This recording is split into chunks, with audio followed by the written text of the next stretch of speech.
pitch, swings and hits a blast. Deep left center, way back, it's gone. The Twins go to the 7th game. Touch 'em all, Kirby Puckett. Touch 'em all, Kirby Puckett.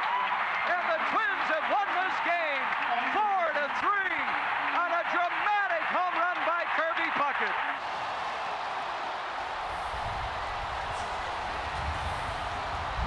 Great moment in Twins history, called by John Gordon for 25 years. He was a part of the radio broadcast for the Minnesota Twins, and this afternoon he is inducted into the Twins Hall of Fame. Welcome back to Target Field. Hall of Fame weekend continues with Jack Morris. I'm Anthony LaPanta. 25 years, a long time in that booth, and John was a part of the two memorable runs to the titles in '87 and '91. I think if you ask John Gordon, that's probably what he's most proud of, the fact that he was a part of Twins history, the shining moments here for the Twins. And you know, he was a long-time broadcaster. People over generations remember John Gordon for his touch 'em all, the things that made him famous. But if you ask him, it was those big moments that he got to call, some of the 3,000 hits that he got to call, and of course the World Series wins for Minnesota. Gordon inducted here this afternoon. Last night it was Torrey Hunter. Hunter, who had been a part of the Twins organization from 1993 to 2007, then came back for his final season a year ago. Joined by some of the all-time Twins greats, gave a passionate speech, had people smiling as only Torrey Hunter can do. A magical night here at the ballpark. Yeah, I love the fact that he talked about his drop-dead gorgeous wife, and she told me to say that. That's only Torrey, because I promise his wife never said that, and embarrassed the heck out of her. So last night was Torrey Hunter's night. This afternoon belongs to John Gordon, and now it's time for his induction ceremony. Currently in his 33rd year as a Twins broadcaster, please welcome today's MC, Mr. Dick Bremer. Good afternoon, everyone, and welcome to Day 2 of the 2016 Minnesota Twins Hall of Fame weekend. The Twins Hall of Fame includes many great players, but it also includes off-field personnel who have impacted Twins baseball in countless ways. Today's inductee, John Gordon, has done just that for a quarter of a century.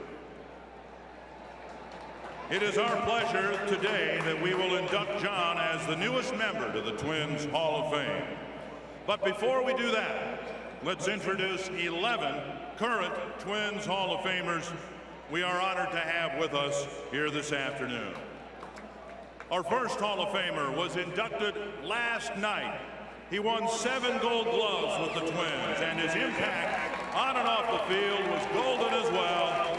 Torrey Hunter.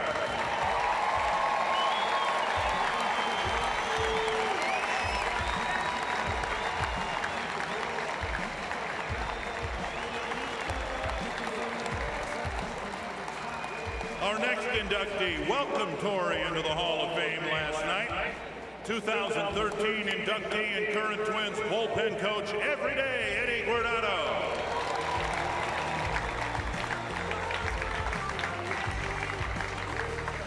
A Cy Young Award winner, 2-time All-Star. He won 24 games in 1970 and threw 61 complete games. Inducted in 2011, Jim Perry.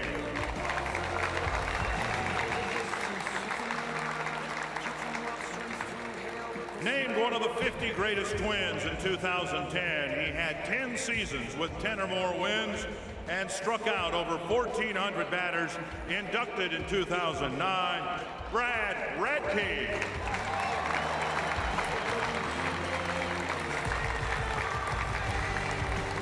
He had a career-high 42 saves during the World Series campaign of 1991. He had 30-plus save seasons 4 additional times. Inducted in 2008, Rick Aguilera.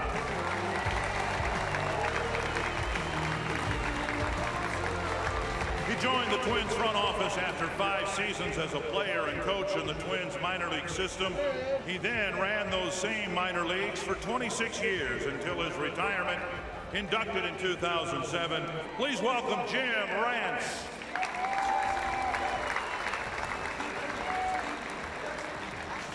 He won 1,140 games games and was the first Twins manager to have his jersey retired.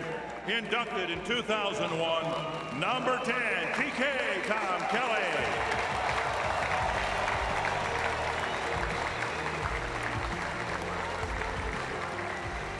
A Twins Hall of Famer in 2001, inducted into the National Baseball Hall of Fame in 2011, and now in his 21st year as a Twins broadcaster, my partner, Hall of Famer, Bert Blyleven.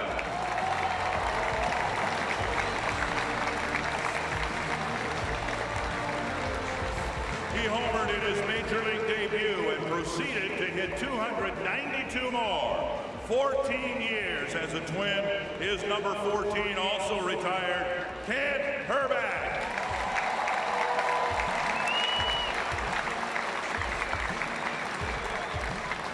Not only is our next guest a Twins Hall of Famer, he should be a National Baseball Hall of Famer. He's been a Twins fixture for over 50 years. Number 6, Tony Oliva.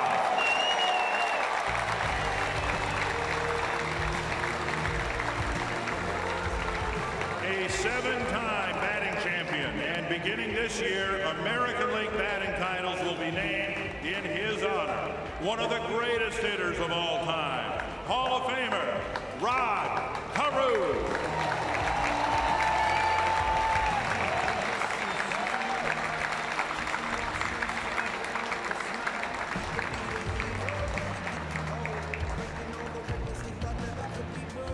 You probably remember where you were when you heard John Gordon's voice. Maybe you were in the garage. Maybe you were riding your tractor. Maybe you were listening to the game on the radio on your way to the cabin. John Gordon, to many of us, was a summer companion. He made Twins baseball come alive all across the upper Midwest. You heard his voice and his excitement, and it made you cheer if you were actually at the ballpark. His voice has made an indelible mark on Twins history, so direct your attention to the video board as we once again bring John's voice back into our memories.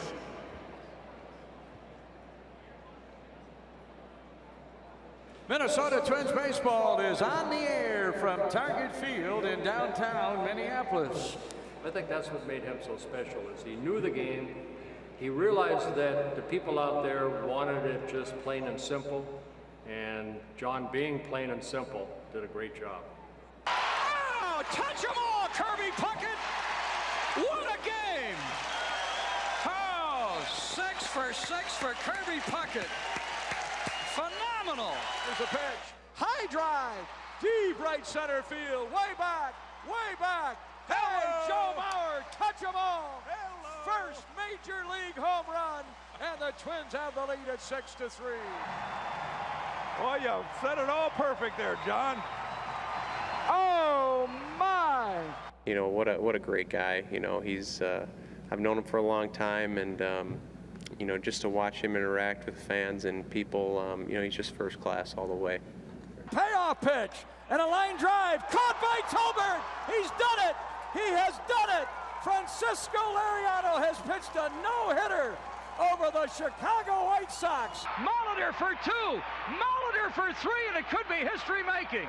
It is.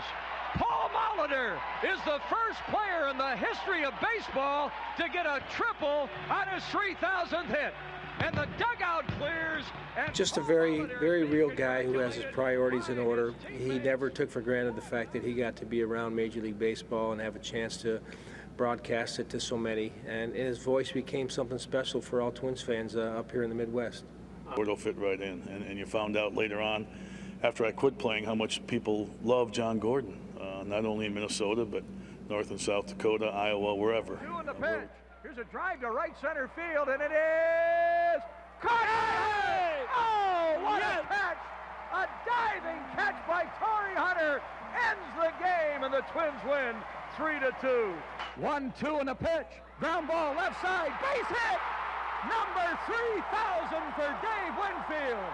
John, your preparation, your enthusiasm, your dedication to your profession and to the whole audience in the upper Midwest is such a great legacy for you in Twins history. Congratulations. Again swings and hits one very high and deep to left center. Back is Puckett. He's at the fence. He leaps up. He caught it. Oh, what a catch! Puckett in left center actually climbed the wall. When you think of the Minnesota Twins and some of the broadcasters that they've had, John Gordon is up there. And, the famous Touch 'Em All Classic, it's here. It's around the ballpark. It's embedded in the Twins organization. He's to the line, and the left-hander delivers. Puckett swings and hits a blast. Deep left center, way back, way back. It's gone. The Twins go to the 7th game. Touch 'em all, Kirby Puckett. Touch 'em all, Kirby Puckett. And the Twins have won this game 4-3 on a dramatic home run by Kirby Puckett. He's just now getting to the plate, and he touched it amidst all his teammates, and the Twins win the game. Plouffe batting, and here's the 1-ball pitch, and a line drive base hit. Twins win the game. Denard Span scores. 1-0, the Twins win it. Trevor Plouffe with a line drive single through the left side of the infield. Mobbed by his teammates. How about that? The Twins win it here in the bottom of the 9th inning. Their 7th walk-off hit of the year. Please welcome to the podium longtime Twins Director of Minor Leagues, Mr. Jim Rance. Jim.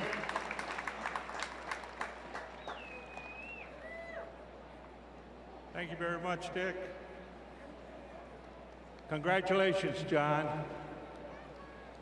What do you say about an icon in the broadcasting business?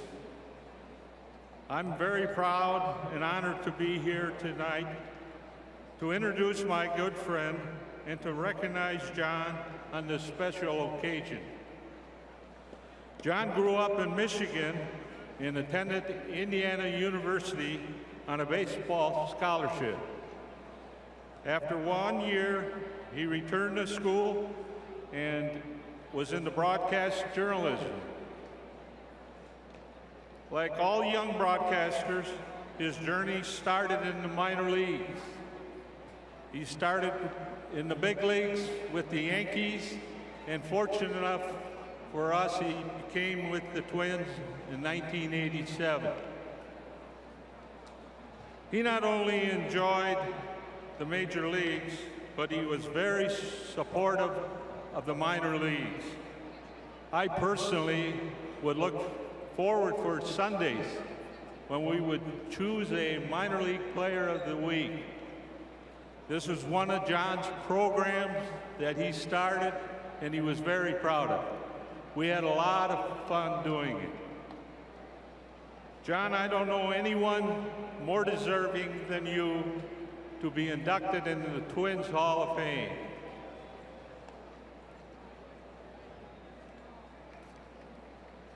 You have been a pro in everything you've done, a person that reaches out to the community, a church-going person, a solid family man, and it's good to see Nancy and your whole family here today. With this being said, you've always been a humble man and a good guy. And with this being said, I don't think I have to say any more. You don't need an introduction because we've been listening to you for 25 years. My good friend and yours, touch 'em all, John Gordon.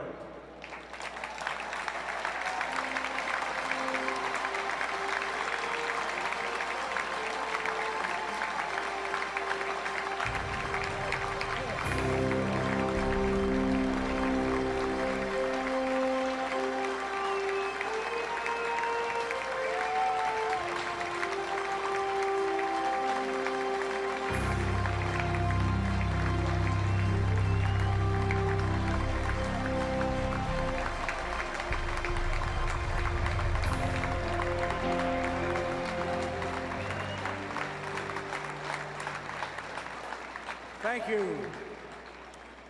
Thank you, Jimmy. You read that just like I wrote it out for you. Minnesota Twins baseball is on the air from Taggart Field in the Twin Cities. Hi, everybody. John Gordon along with Danny Gladden. Today, the Twins host the Cleveland Indians. I wanted to do that because I'm going to try to put myself back in the saddle for just a bit. Now perhaps I'll be more comfortable for the next few minutes. Let's see how it pans out. Certainly, in this situation, you want to thank a lot of people. Thank you to the Hall of Fame committee. Both Tori and I are much appreciated. And we want you to know that this is a very proud moment for both of us. I am truly honored and proud that the committee is worthy of me being in the Twins Hall of Fame. There are other people to thank. The Carl Pohlad family. Oh, how I wish Carl and Eloise were here today. I wish I could reach out and shake Carl's hand and give him a hug. And I wish I could do the same with Eloise, with a kiss on the cheek and a big hug to her.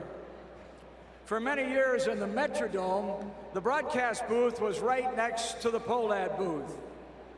And I could clearly see how the Pohlad family cherished owning the Minnesota Twins. And a big thank you to the Pohlad sons, Jimmy, Bob, and Bill, for continuing to carry the Twins torch in the Twin City. Thanks to the Twins organization, under the leadership of President Dave St. Peter and General Manager Terry Ryan, off the field, the Twins reach out to the Twin Cities and surrounding communities, and even farther to the 5-state region. On the field, the successes include 2 World Series titles and numerous playoff appearances. I had a great relationship with the Twins employees, and I certainly appreciated their support. A very special thanks to the 2 managers, that's right, just 2 managers, and all the coaches and support staff that helped during the 25 years of broadcasting Twins games. I want you to know that I learned a lot of baseball from Tom Kelly and Ron Gardenhire.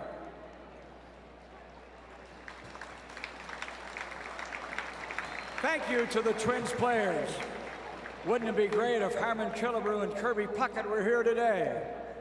Arguably the faces of the franchise when playing, Killer and Puck were a treat to be around, as were the rest of those that put on the Twins uniform.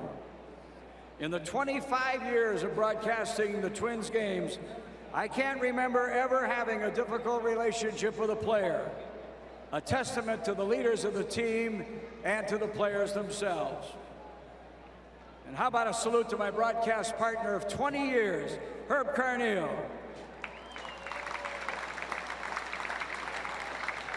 We sat beside each other for a long time, and never a crossword or a disagreement. What a knowledgeable baseball man Herb Carneal was. His daughter Terry here today. Terry, thanks for coming. And a thank you to the Dazzle Man, Dan Gladden. 12 years of broadcast bliss. Well, almost. We developed a tandem right from the start. Adventurous like Batman and Robin. Comedy like Laurel and Hardy. And sometimes buffoonery like Abbott and Costello. The Gordo Dazzle Man combo seemed to work with Twins fans. And a shout out for Hall of Famer Bob Casey. We spent endless hours together during spring training, driving up and down the I-75 corridor, trying to decide what players were going to come north and what players were not.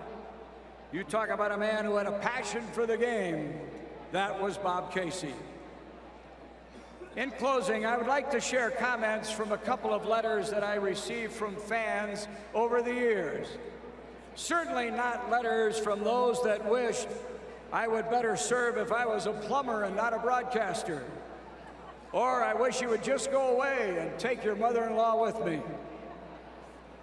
Over the years, I was fortunate to have a mentor, and one of them was my father. He's pictured here in the middle with his father to the left and a close friend to the right.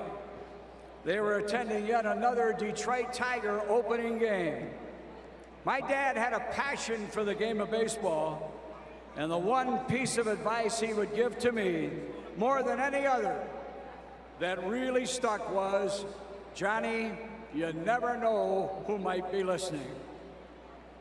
An author by the name of Paul Higbee penned this letter to me, and if I may paraphrase, Mr. Higbee was in a bind.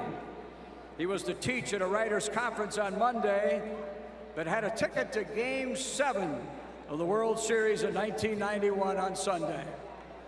As he was driving to the Twin Cities from Spearfish, South Dakota, he realized he couldn't do both and was ready to stop and stay in a motel, watch the game on TV, turn around to go back to Spearfish for that writers' conference. Well, he tuned into a replay of Kirby Puckett's historic home run in Game 6. What a boost, he wrote. Missing the game was no longer an option. And then he penned, I'm sure people talk to you about that home run all the time. For me, whenever I hear it replayed, it transports me back to that lonely spot on Interstate 90. Johnny, you never know who might be listening. Now to the other letter. TK and Gardy are going to get a kick out of this one. A single mom from Jamestown, North Dakota, with 4 boys, picked up nuances listening to the Twins games on the radio. And here's what she wrote. The first few games I listened to, I have to admit that I have little or no idea what you're talking about.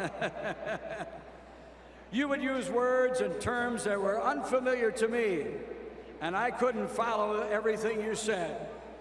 I kept listening to more games and realized that before long, I was getting a baseball education. Danny and me giving a baseball education. Not only were you humorous and exciting, but you helped me understand the meaning of such things as payoff pitch, a swing and a miss, a sweep, the closer, a fielder's choice, magic number, and a 6-4-3 double play. I'll admit I'm still trying to figure out when it's a save and when it's not, but I'll get that eventually. To my great family, my wife Nancy, soon to be 48 years of marriage, our son Gordy, another man, Nancy, Mason, and Sophia, to daughter Jean, Brad, Ellen, and Peyton, to my brother Larry, who's here today, and brother Buzz, who couldn't make it, but I know he's with me, and my extended family. To friends here in the Twin Cities, to the Snowbirds, up from Florida, and now residing here for the summer, to the Fort Myers group, up from Florida, and enjoying the game here today. To Nancy's tennis group, I wouldn't forget them.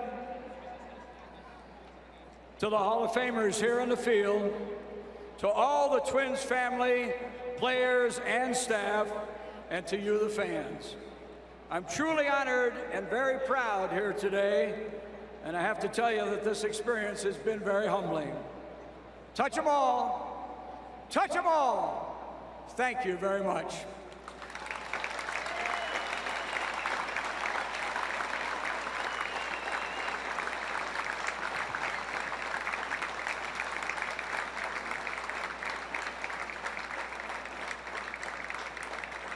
John, we continue the tradition of presenting all inductees with original artwork created by renowned Minnesota artist Terrence Fogarty. Unveiling John Gordon's print will be fellow broadcaster Bert Blyleven and Kent Herbeck.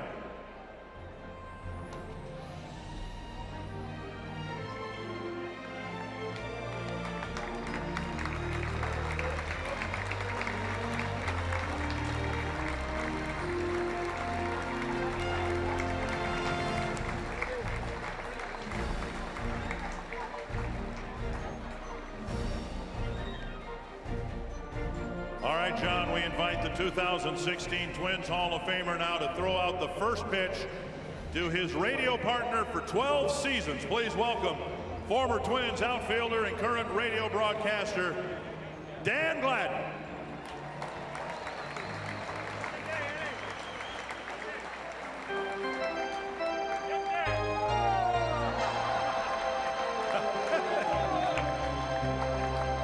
There's that infamous Gladden range again. Congratulations once again to John Gordon on his induction into the Twins Hall of Fame. That's the end of the ceremony. Let's play ball. Congratulations to John Gordon, inducted into the Twins Hall of Fame this afternoon. Now it's on to baseball. Twins and Indians next.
With Jack Morris, I'm Anthony LaPanta. With the win last night, the Twins now have a chance to win a series at home for the 4th consecutive time.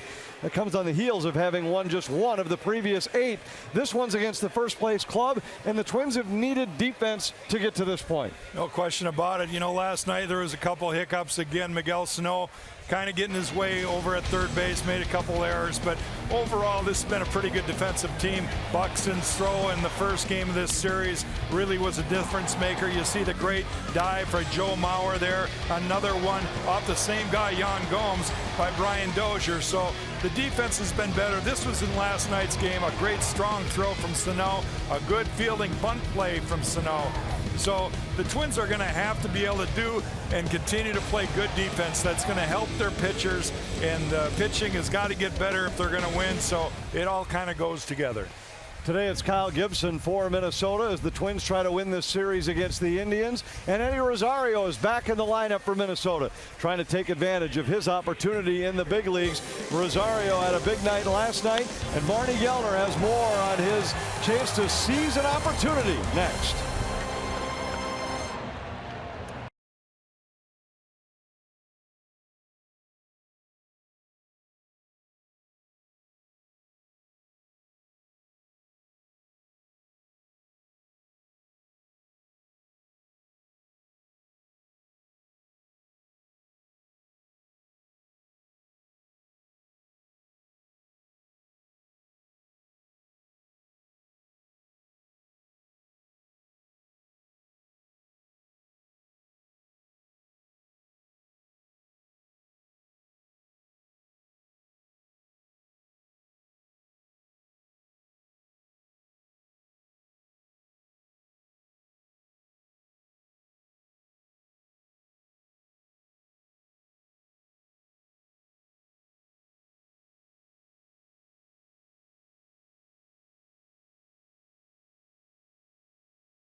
presented by Menards. Save big money at Menards on all your home improvement needs. By Jeep, the official vehicles of summer, celebrating 75 summers of living for by forever. And by Sanford Orthopedics and Sports Medicine, for the everyday competitor in all of it.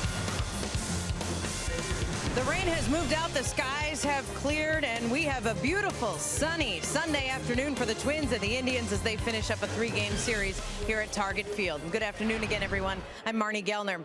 One of the goals for the Twins from here to the remainder of the season is to develop some young players, give them some good quality playing time, and see the improvements. And one name on that list certainly is Eddie Rosario. Last night, Rosario went 2 for 4 and scored a run and has put together 3 consecutive good games where he's racked up 9 hits. And Rosario told me that he's trying to focus on not putting too much pressure on himself, thinking that he has to do something every time he's in the lineup or he'll lose his spot. He said he did that at the beginning of the season and he found out that it just wasn't productive for him at all. So he's trying to ease some of that pressure, not do too much, but still be a contributor to this Twins team. Last night and in each of the last 3 games he's played in, he has certainly done that. Rosario is back in the lineup. Today he'll be playing left field for the Twins again as they try to win a series, their first out of the All-Star break.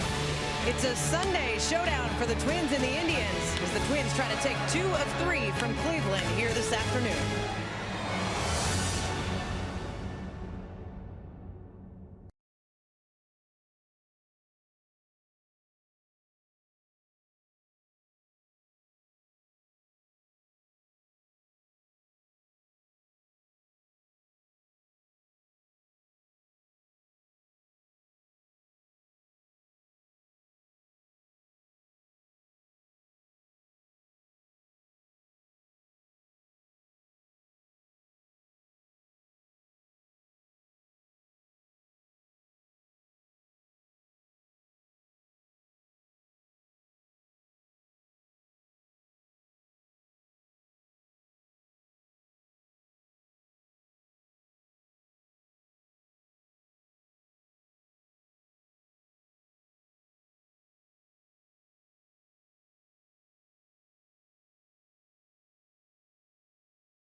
You know, the fans are great. One of the best fields in Major League Baseball to me, and I just love being there and playing in front of our fans. I love the stadium, how the fans are right on top of the field. You're really close to the action. They're amazing fans, awesome to play in front of, and very blessed to be able to play in the Twin Cities.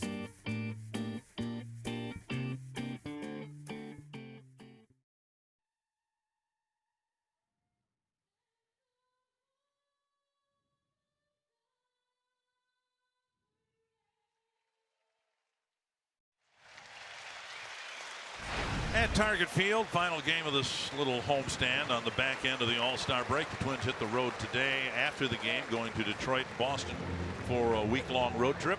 And they'd like to go into that road trip with a series win against a team that they have, for whatever reason, played pretty well this year. Yeah, and this is a 9th game between these two ball clubs, and the Twins have the advantage so far, winning 5 of the first 8 ball games. Good win for the Twins last night. It was a long ball game, but finally, after midnight, the Twins beat the Indians 5-4 in 11 innings. Third time the Twins have walked off the Indians this year here at Target Field. Terry Francona's the envy of a lot of managers in baseball. He's got a very good and very deep starting rotation, and that more than anything else explains why the Indians are comfortably ahead of the pack in the American League Central.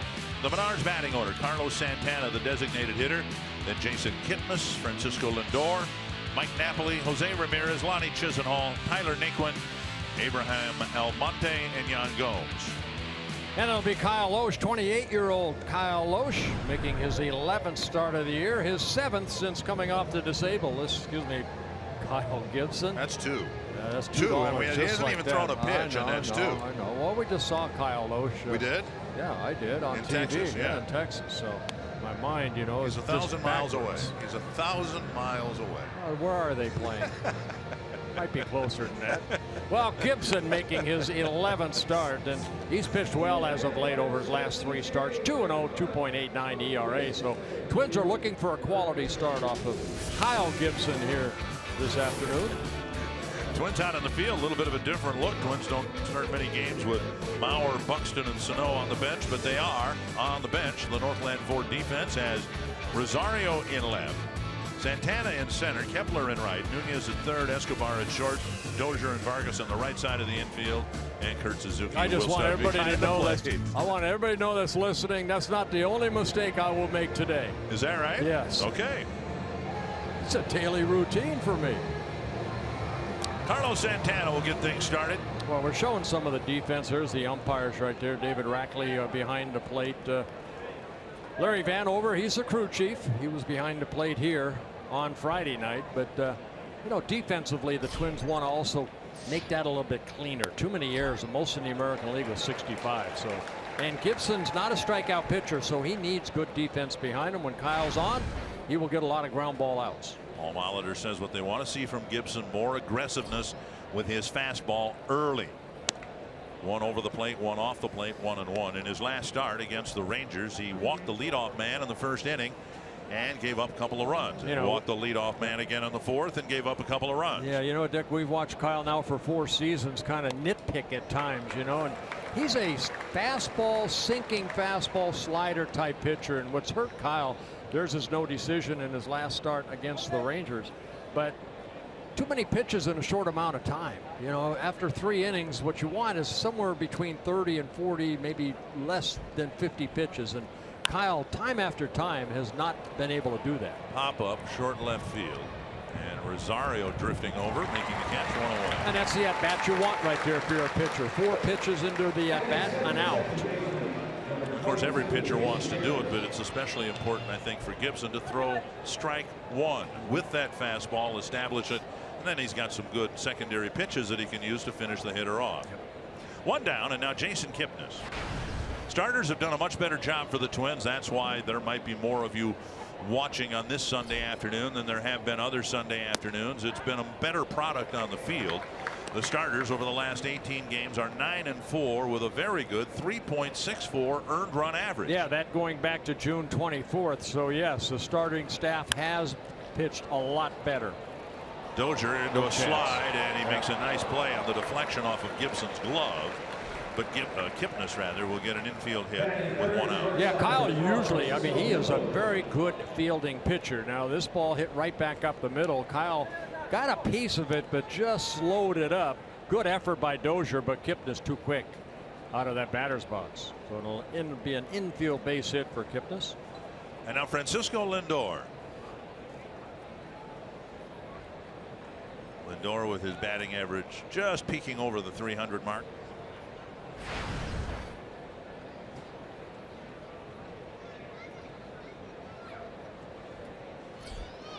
And this is where you have to trust that two-seam sinking fastball for Gibson. Yeah, he'll throw inside to righties and lefties, but left-handers have given him a lot of trouble this year. They're hitting 309 off of him, where right-handers hitting 246.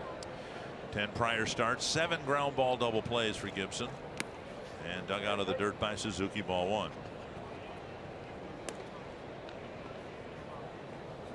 Gibson with a very tall frame, 6'6", 215 pounder, tries to get that angle that he can create toward Kurt Suzuki's glove, meaning he gets on top of that ball, doesn't throw sidearm or 3/4. He's more over the top. A bunt foul. 1-1. Twins won a series here in Minnesota in April against the Indians, 2-1. Won a series in Cleveland in May, 2-1. And now we'll try to win this series 2-1. Indians beginning a week-and-a-half long road trip here in Minnesota because of the Republican convention held next door at the basketball arena in Cleveland. 1-1 to Lindor. Missed the inside corner. Gibson making his 8th career start against the Cleveland Indians. In his 7 previous starts, 2 wins, 2 losses, an ERA at 5.77. His best games against the Indians actually have been in Cleveland. This is his 4th start here at Target Field against the Indians. He's 0-1 with an ERA at 9.45. And now 3-1.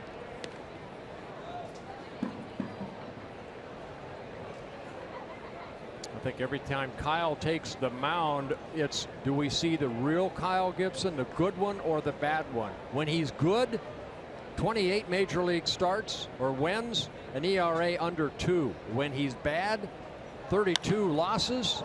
Double he's not play good. grounder, 1. And Vargas with the scoop at first. His 8th ground ball double play. And Gibson, when it's all said and done, faces just 3 men in the first.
Pleased with how his team has played. He can't erase the first 10 weeks or so of the season, but he and the Twins are doing what they can to just play better baseball. They got a decent chance of putting together a winning month here in July. They're 8-4 so far in the month. The Menards batting order for this afternoon's game: Eduardo Nunez leading off, then Robbie Grossman, Kenny Vargas, Brian Dozier, Max Kepler, Eddie Rosario, Eduardo Escobar, Kurt Suzuki, and Danny Santana.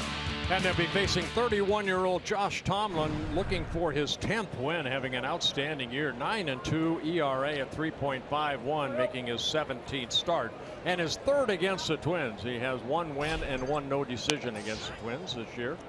Strike 1 to Nunez, held hitless on Friday. We got a little bit of a delay. The bullpen door is open out in left center field, and we'll wait for that to get closed.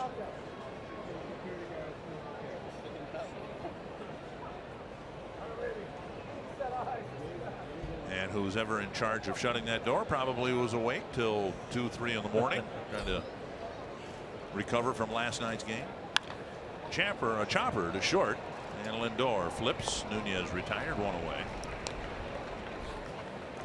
And that'll bring up Robbie Grossman. Northland Ford defense for the Indians. Tyler Naquin in center, flanked by Almonte and Chisenhall. An infield of Ramirez, Lindor, Kipnis, and Napoli, with Yan Gomes starting behind the plate. That's kind of the defense that allowed Twins 2 unearned runs in last night's ball game. 3 errors by the Indians allowed the Twins to end up winning 5-4. Here is Robbie Grossman. Spent spring training in the Cleveland Indians camp. Went to their minor leagues.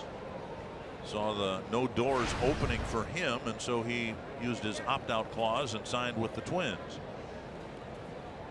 Talked with Terry Francona a bit this morning as we were getting ready for the pregame ceremony about Grossman. Said they really liked him, hated to lose him, but understood why he wanted to move to a different organization. 2-0 to Grossman. And a liner off the glove and ankle of Napoli, and out at first. Tomlin found the base, and one of the ugliest 3-1 putouts you'll ever see. Well, Napoli had it, looked like he had it in his glove, but it deflected into his shin area, and then he had to go barehanded, and the pitcher's responsibility, and that being Tomlin, get over there. And he had a little trouble finding the bag. When you're going like that, you have to kind of find the bag and then become the first baseman. Tomlin got there and just got that right foot on, and his reaction, he kind of went down a little bit. Tomlin did, as that left ankle kind of turned a little bit. 2 down now. First baseman Kenny Vargas checked a single off his list last night after 9 extra base hits, none of them being a triple. So we'll see if today perhaps he can fill the triples box. To right center field. It's down for a hit. Stop there. Vargas with another hit, a 2-out single.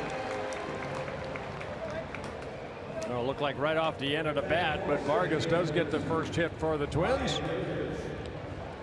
And the Twins swinging early against Tomlin. He's known as a strike thrower. And the Twins wasting a little time in putting the ball in play. Yeah, coming into the ball game, his first 16 starts, only 11 walks, 1 intentional in 100 innings pitched. So yes, be ready to swing the bat. He'll come right at you. Surprisingly, the Twins haven't had much exposure to him. There are a few hitters like Dozier who faced him 19 times, and a belt-high strike. He's had some injuries, but he's been with the Indians for a long time. But there's only a handful of players that have any appreciable experience against him. His first 6 seasons prior to this one, he had the elbow surgery, had shoulder surgery, a lot of time on a disabled list. But when he is healthy, he was 7-2 last year in about half the season, and then this year having an outstanding year at 9-2. Coming off a rough start going into the break, just 4 2/3 innings against the Tigers and 8 runs, 5 of them earned. 1-1 to Dozier. There's a chopper up the line, and that should be an infield hit. Ramirez has to put that in his back pocket, flip it to the pitcher. So a couple of soft hits. Nevertheless, the Twins have a threat here for Max Kepler. 2 on and 2 out. Yeah, kind of a swinging bunt by Dozier, and he gets a hit.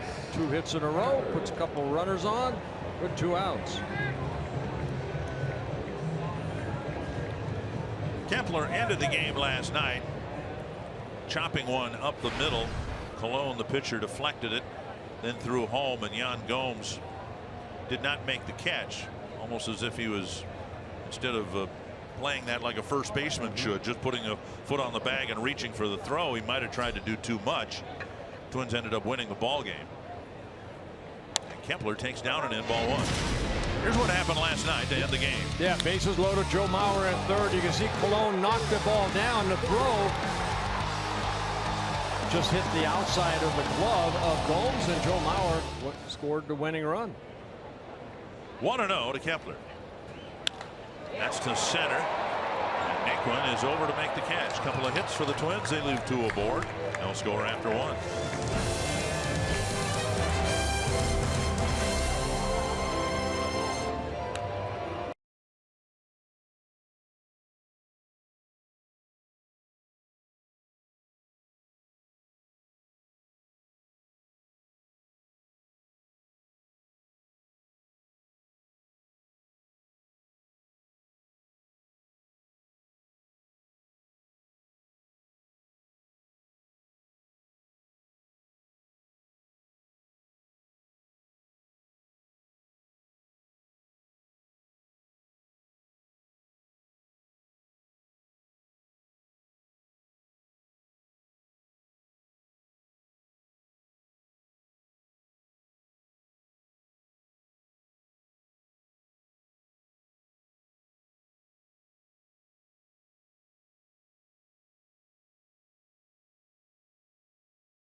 The 11 pitches to get out of that inning, and a big pitch to Lindor to count 3-1. And I said, you have to trust that sinking fastball. Exactly what he did right there. Keep it down, hopefully get a ground ball double play, and that's Kyle Gibson at his best. Only 11 pitches in that first. Got the big, even though he was behind an account, he trusted that sinker, got the double play ball. And Napoli tees off on the first pitch and puts the Indians in front. Looking for that first pitch fastball. Yeah. He got it, and he didn't miss it. Well, that ball is pretty much right down the heart of the plate. And Napoli hitting his 20th home run of the year, his second here in this 3-game series. Hit one off of Ryan Presley here on Friday night. And that was a no-doubter as soon as it left his bat.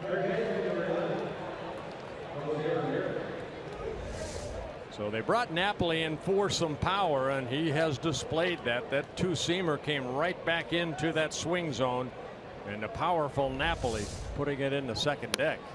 And now a strike on the outside corner to Jose Ramirez. That's only the 7th home run that Gibson has allowed. Now this is the 11th start, and his 3rd home run to a right-handed hitter. And strike 2, another fastball at the knees.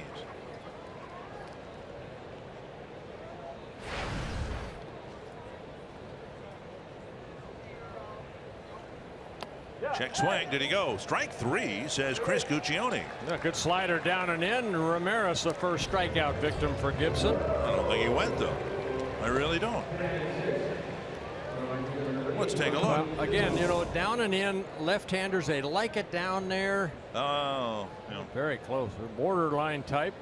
But Chris Guccione said he went too far.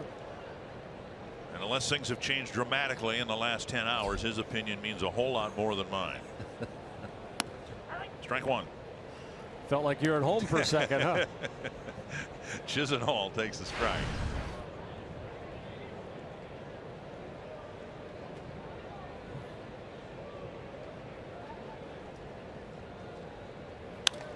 And foul, 2 strikes. Yeah, Chisenhall in his 6th season with the Indians, of course, when he first came up, played third base. Now they have him out in the outfield. Putting together a very good year. Hitting at .295. He's driven in 29 runs. 2 strikes. And Gibson makes the fielding play. And over to Vargas. 2 down. Another good sinker down and away. Had Chisenhall reaching out for it. Might have taken something off that.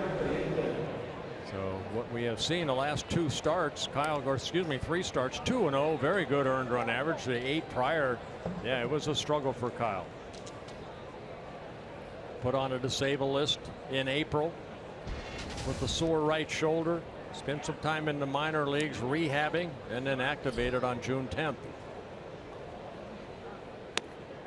Strike on the outside corner. Twins fans, I think, were understandably puzzled through the first 2 months or so of the season, 10 weeks perhaps.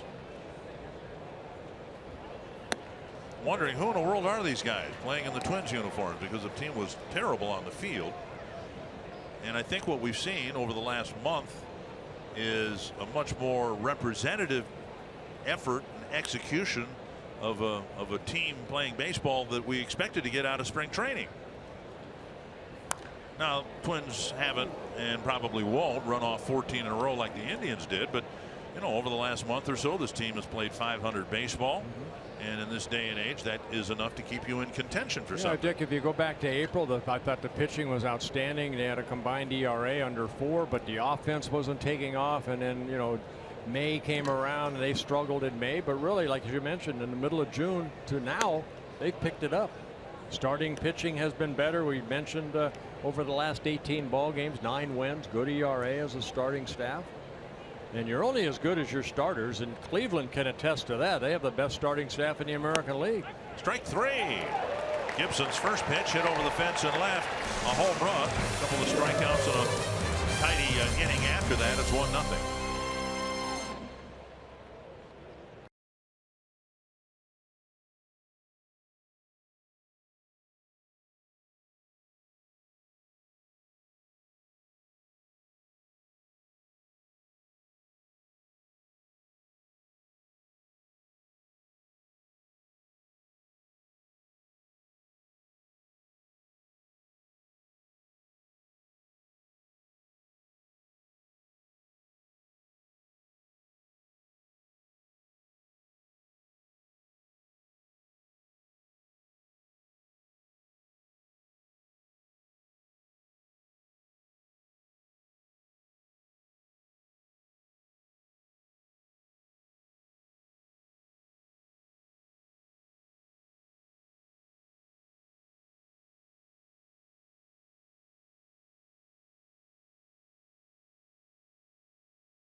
Back at Target Field. It was a late one here last night for the players, for any of the fans who stayed, and for the Twins grounds crew. Most of those men and women were here until 1:30 in the morning, and then back here at 7 o'clock this morning.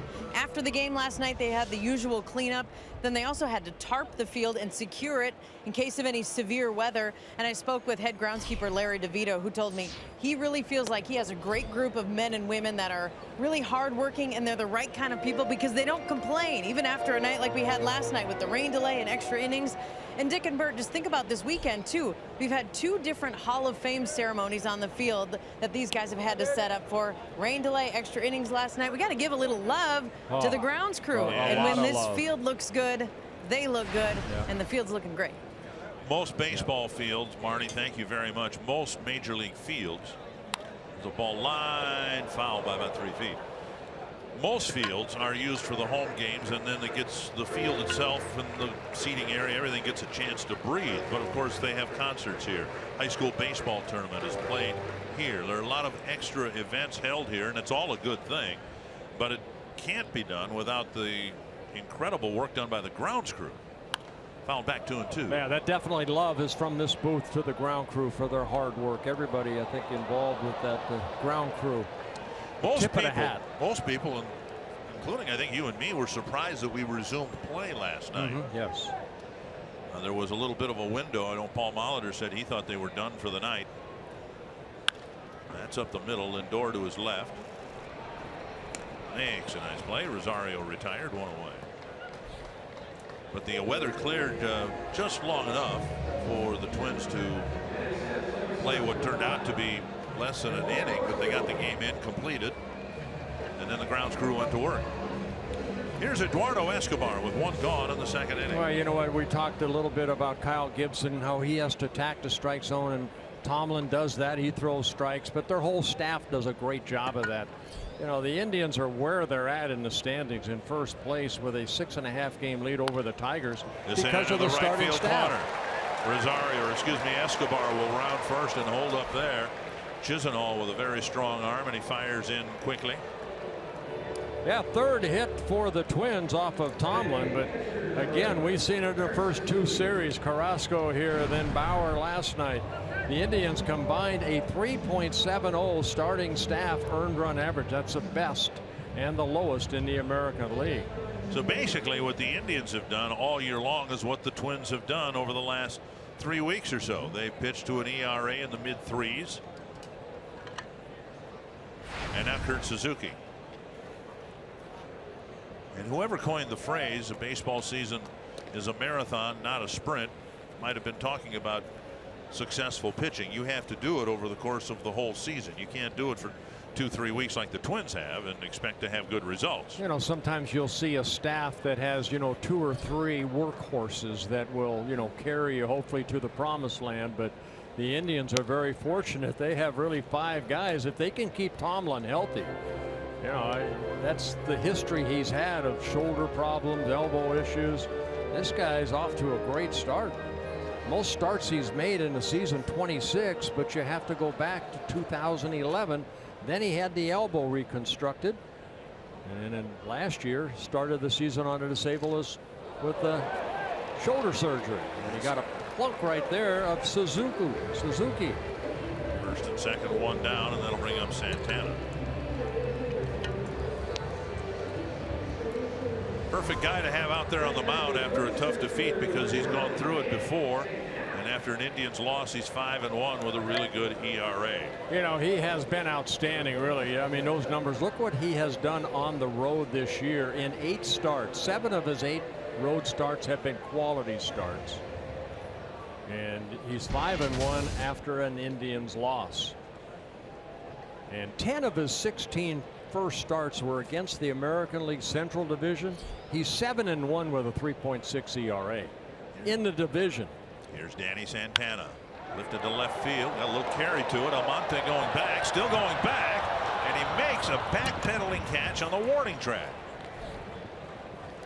Well, Santana gave it a ride, but Almonte, playing in just his 8th game, he was suspended for the first half of the season. Normally a center fielder. He's got good range. He timed that perfectly as he drifted back and made the catch on the warning track. Both teams last night misfired in some scoring opportunities. The Twins particularly in innings 3 and 4. And now here, first time through the order, they have 3 hits, a hit batter. They've got 2 runners on with 2 outs. See if Nunez can deliver a 2-out hit to at least get this game tied.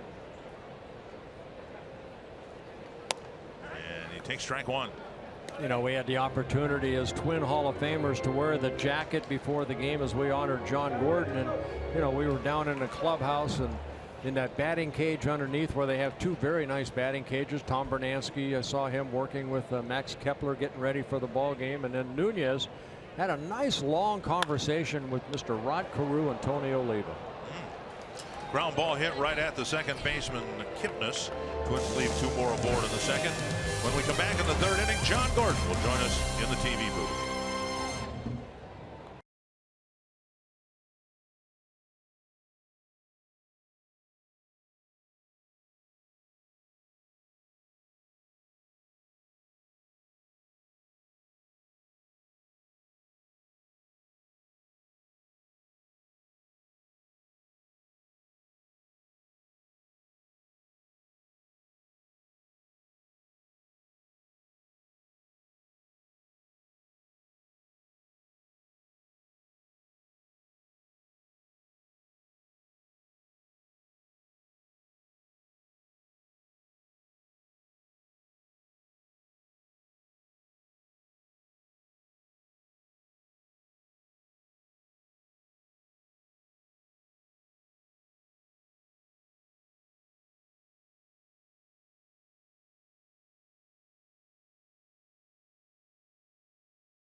swings and hits a blast.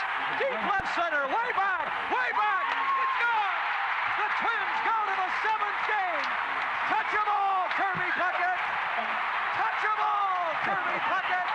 And the Twins have won this game 4-3 on a dramatic home run by Kirby Puckett. I got to be honest with you, John. When I watched that on the big scoreboard, I got goosebumps. And I wasn't even there. Yeah. You weren't? No, not in the 91 series. No, 87, yes, but 91, Okay. no. Where were you in 91? I was with the Angels. Is that right? Yeah. Oh yeah. my gosh, I didn't realize But that. my goodness, if that doesn't, if you're not a Twins fan and you didn't get goosebumps then, you're not going to get them. You got I'll tell you. And Richard, in 87, weren't you getting married? Or No, that was 91. 91. Yeah. 91 you were. And Game 1 of the World Series, the afternoon of Game 1. I remember that. And you came to game 1. Well, I wanted to. I got outvoted 1-1. That was my introduction to married life. Yes, and you've been outvoted 1-1 for the many times since then. Yes. John, congratulations. Thank you. You're more relaxed now than you've been, I'm sure, anytime this weekend. Yeah, for sure. That is. That's an interesting experience, and I've shared with Bert and shared with many others.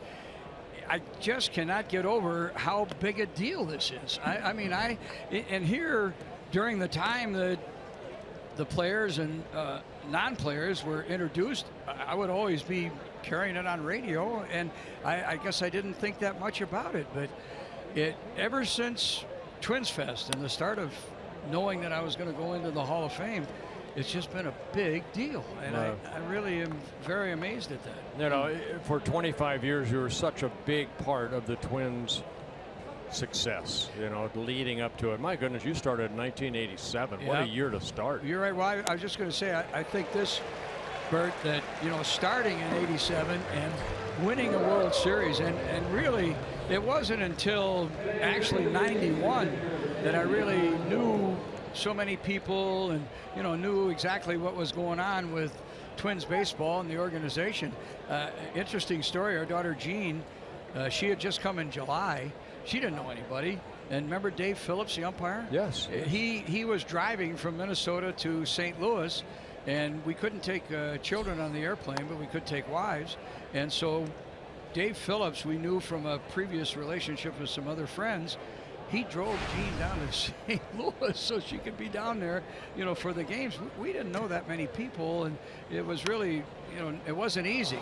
So it really is something that the very first year here the Twins win, you know, let me see.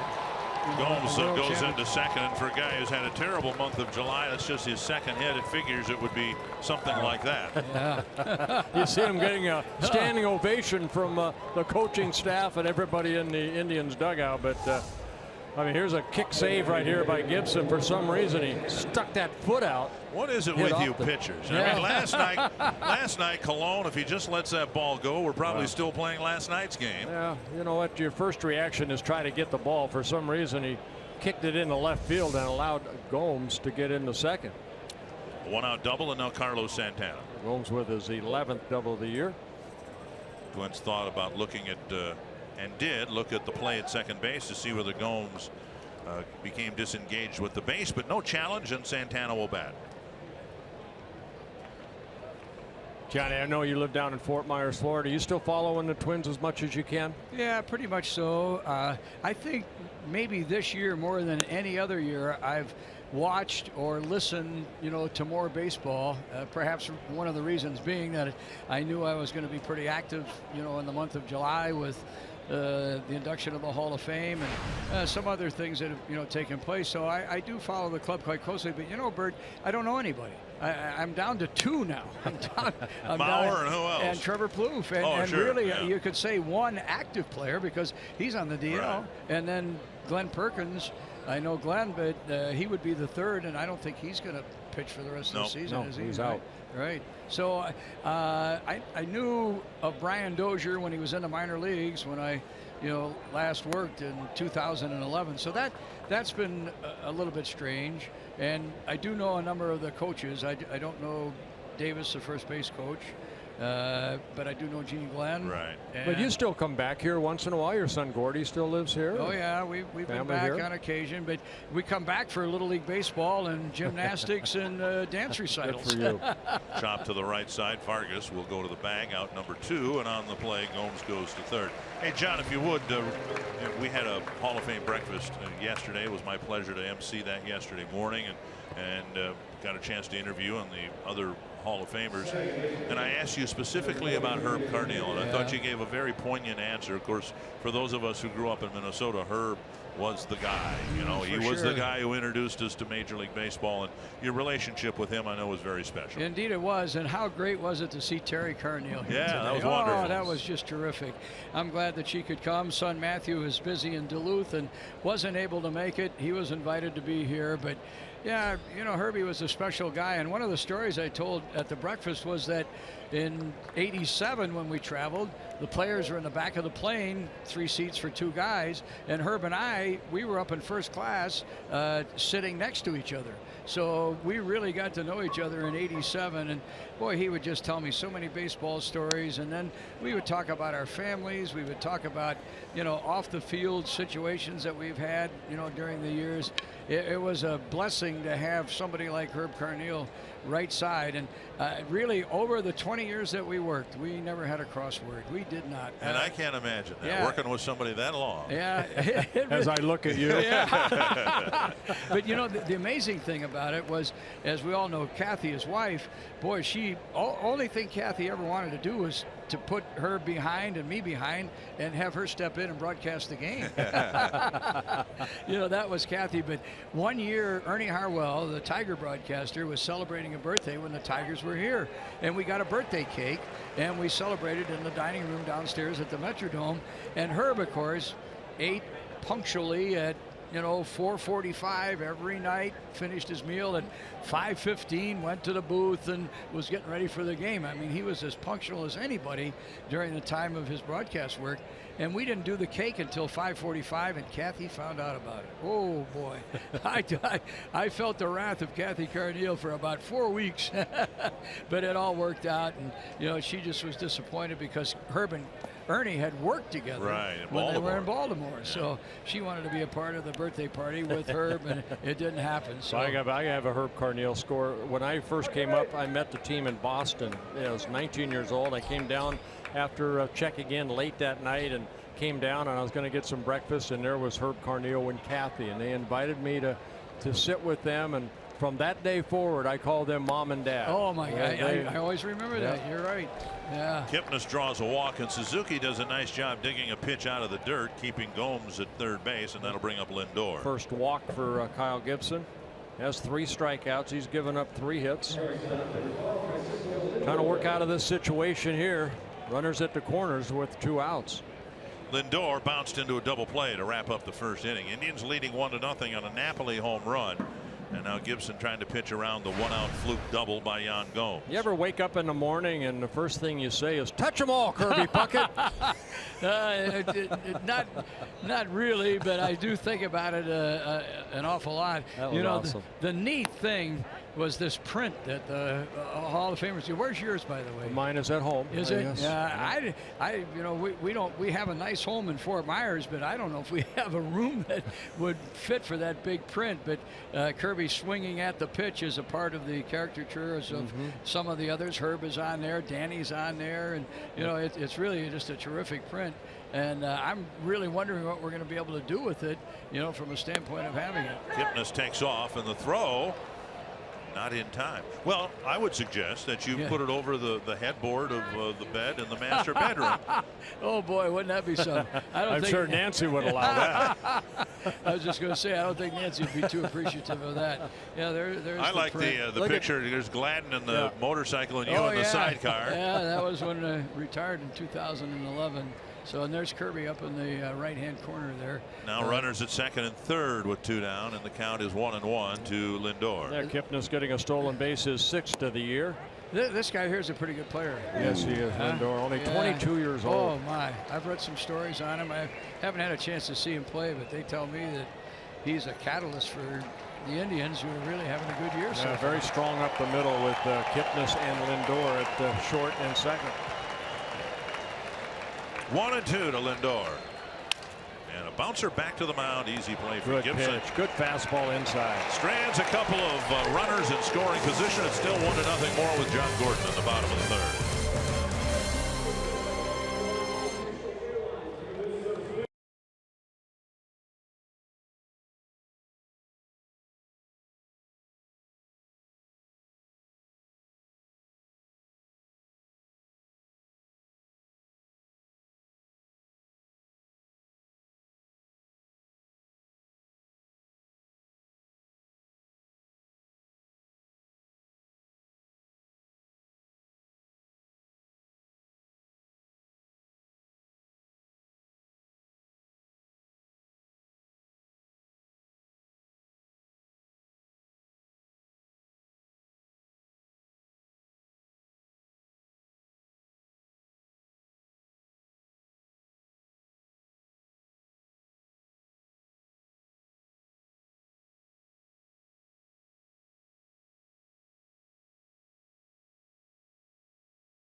Gordon officially inducted into the Twins Hall of Fame. Nailed the speech. That'd be an honor getting your Hall of Fame jacket from Rod Carew. Yeah.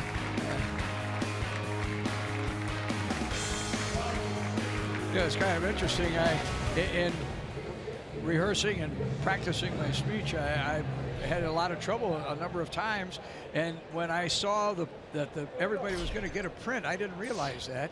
That was very emotional for me, and then also thinking that I was going to have Rod Carew put a blazer, on my shoulders and back. That really caused me to have some emotional time.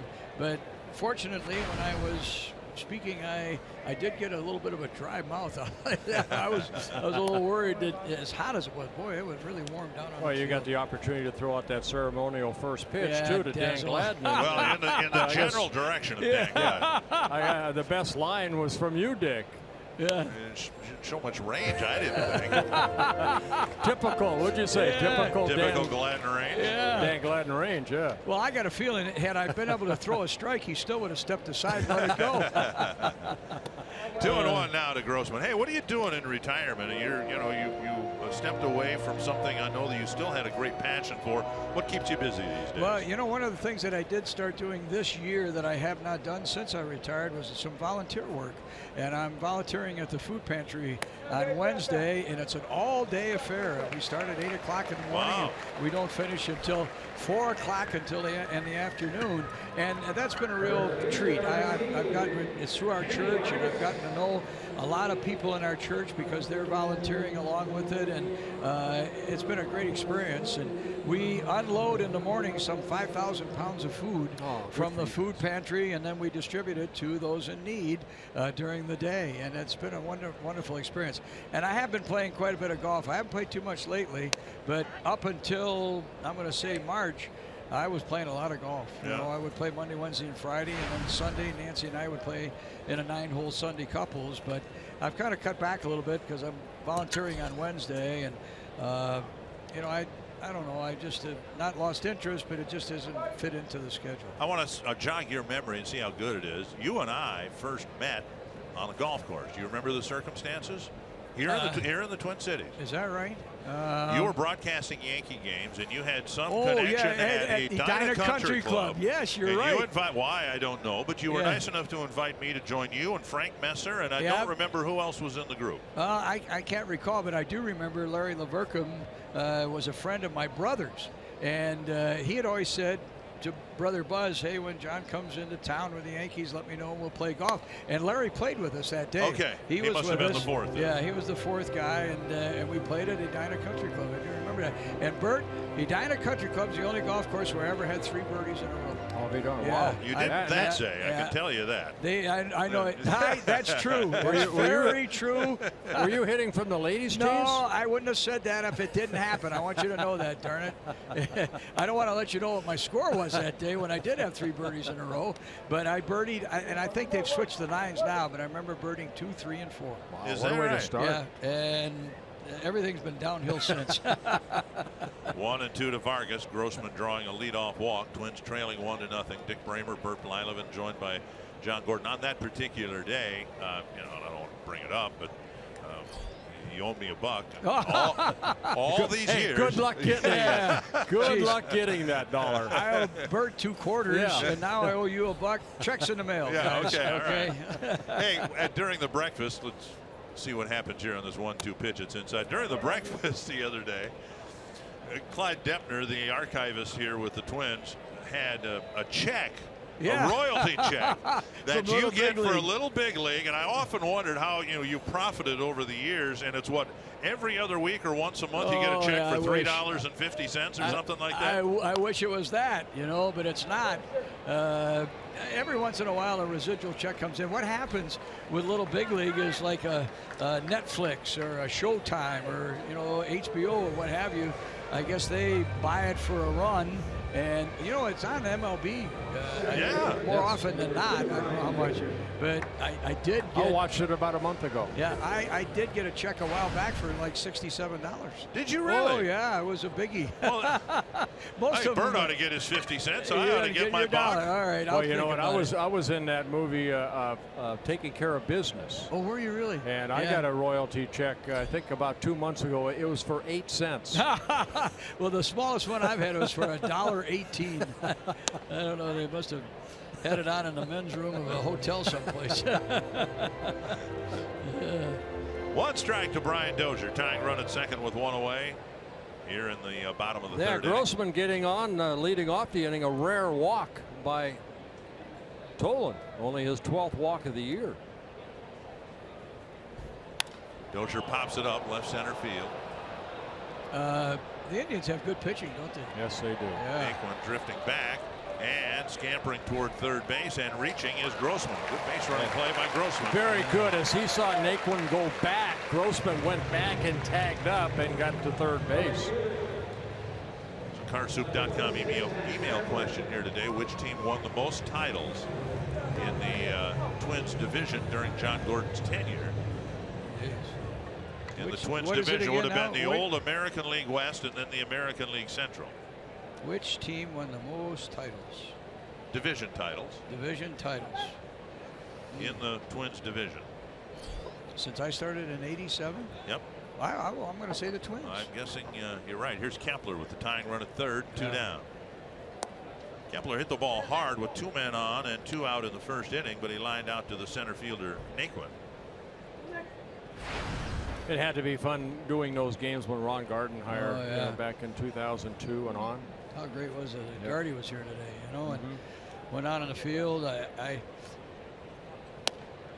found out I was going to be inducted in the Hall of Fame. I called TK, of course, and I called Gardy.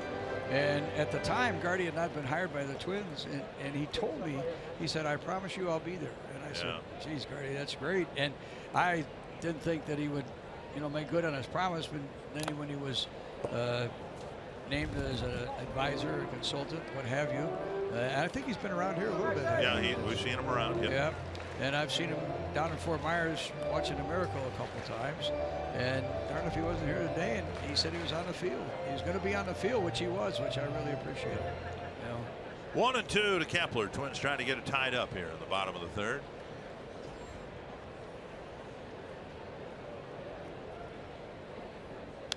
And fisted foul to the screen. Yeah. Well, let's go back to our trivia question. Since John is here, he was think a couple division titles that ended up in World Series wins, and then the 6 division titles in the American League Central, so a total of 8. Yep. You saw a lot of good baseball. What do I win? $1 or 50 cents? Yeah, $1.50. We're all even. Forgive all past golf debts. Indians was 7. And Kepler sees that pitch a lot. A fastball up under his arms, and it's 2-2. Well, it's been a big weekend, John, I know, for your family, for the Twins family. And we'll hope that coming out of the break, the Twins can continue to play better baseball and go through with a much more competitive second half of the season. Kepler pulls it foul. Yeah. Mentioned the Indians earlier this year had a 14-game winning streak, and as that winning streak was mounting, I reflected a lot on the Twins' 15-game winning streak in '91, as you did too. Yeah, that was a dandy. Well, I tell you, it ended in Baltimore. Yep. And we had a day game in Baltimore and an off day in New York. Grounder right side. Kipnis with a nice fielding play. Throws him out. A good play by Kipnis. Nice play. To keep the Indians in front 1-0. Congratulations, John Gordon. Thanks, and thanks for guys. the visit, my friend. Nice to see you, Gordon, Bert. thank you. Be in touch. Thank you, Johnny. Okay, thank you.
Former Minnesota Governor Wendell Anderson, very good hockey player, played for the Gophers, played on the Olympic team, passed away today at the age of 83. Our condolences to the Anderson family. And great hockey player, and I know a Twins fan as well. 1-0 Indians, and Napoli, who put the Indians in front with a first pitch home run in the second inning, will lead off the fourth against Kyle They Gibson. jumped on that fastball that came right back into the swing. This time Gibson starts them off with a breaking ball. Napoli, Ramirez, and Chisenhall. 1-1. Kyle has faced 13 batters now, able to get strike 1 on 9 of the 13. 4 fastballs, 3 changeups, and 2 sliders to get strike 1. So mixing in his pitches to get ahead in the count. 2-1.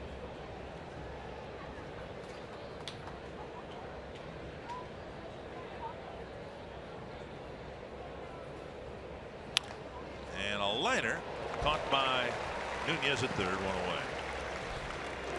And before Ramirez comes to the plate, we have time to remind you that MLB.TV Premium, the #1 live streaming sports service, delivers everything you've come to expect and more.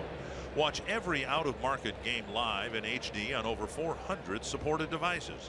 It includes a free subscription to At-Bat Premium, the #1 app for live baseball. Blackout and other restrictions apply. Visit MLB.TV for details. Ramirez struck out swinging his first time up on a check swing. Yeah, changeup just missing right there.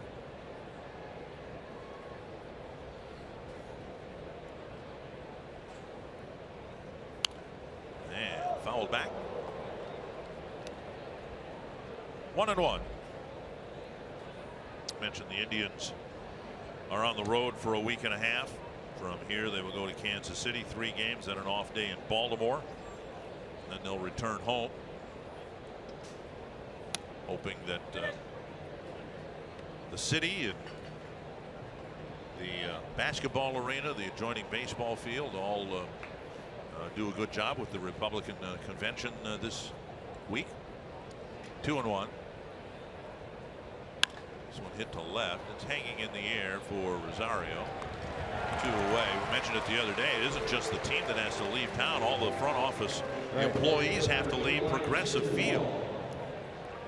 2 down, and that'll bring up Chisenhall. Well, one thing the Indians have done, they have won at home. See, best in the division, 26-16 are the Indians in their home ballpark. And they've really controlled the Central Division. Remember, 76 of the 162 ball games are played within your division. And the Indians, they have won 27 of the 39 games they have played so far.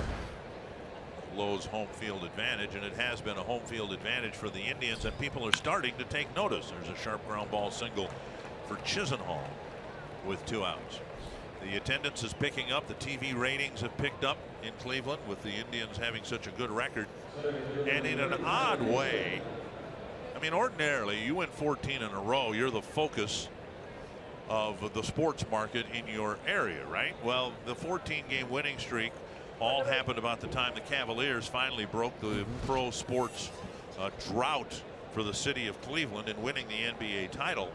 And what they're saying now is, in an odd way, that the Cavaliers championship has highlighted the Indians winning streak instead of distracting attention from it. Now people in Cleveland are thinking, hey, we won a championship in basketball, and now we got a good baseball team. We can win a World Series too. And so fans are starting to get a little fired up over the Indians, as they should. Yeah, and that's good for any city and surrounding areas. Swing and a miss. We'll be next in Cleveland the beginning of August. We've got a 4-game series in Cleveland. Tyler Naquin, the batter, swing and a miss. He's the guy that ultimately led Robbie Grossman to the Twins. Indians had some outfield issues, not the least of which was and still is Michael Brantley's shoulder problem. Swing and a miss, and it's 0-2. Good slider down and in. Indians had Abraham Almonte suspended for 80 games because of a PED violation. And in the middle of May, the Indians, instead of calling up Grossman, called up Naquin. And Grossman took that as a sign that, you know what, it's just not going to happen here. I need to find another team. And he did. And I think the Twins are thrilled with that. Well, remember, Grossman kind of came as a non-roster player with the Indians too, you know. Right. And here you're looking at Naquin. That was the Indians' #1 pick back in 2012, and he was hitting well down in AAA. 4 minor league seasons, a .290 minor league hitter. And he's hitting well up here. There goes Chisenhall, pitch inside. Suzuki's throw skips into center field. No chance for Chisenhall to advance. Another Cleveland stolen base. Kipnis stole second in the 3rd. Yeah, when the Indians are playing well, which they have, they do steal bases. Now 69 stolen bases on the year. They've been caught only 16 times. Got a good jump right there. Chisenhall stealing his 5th base in 5 attempts. Gibson typically doesn't give up a lot of stolen bases, but 5 coming into the start today, and now steals in back-to-back innings. 1-2 to Naquin.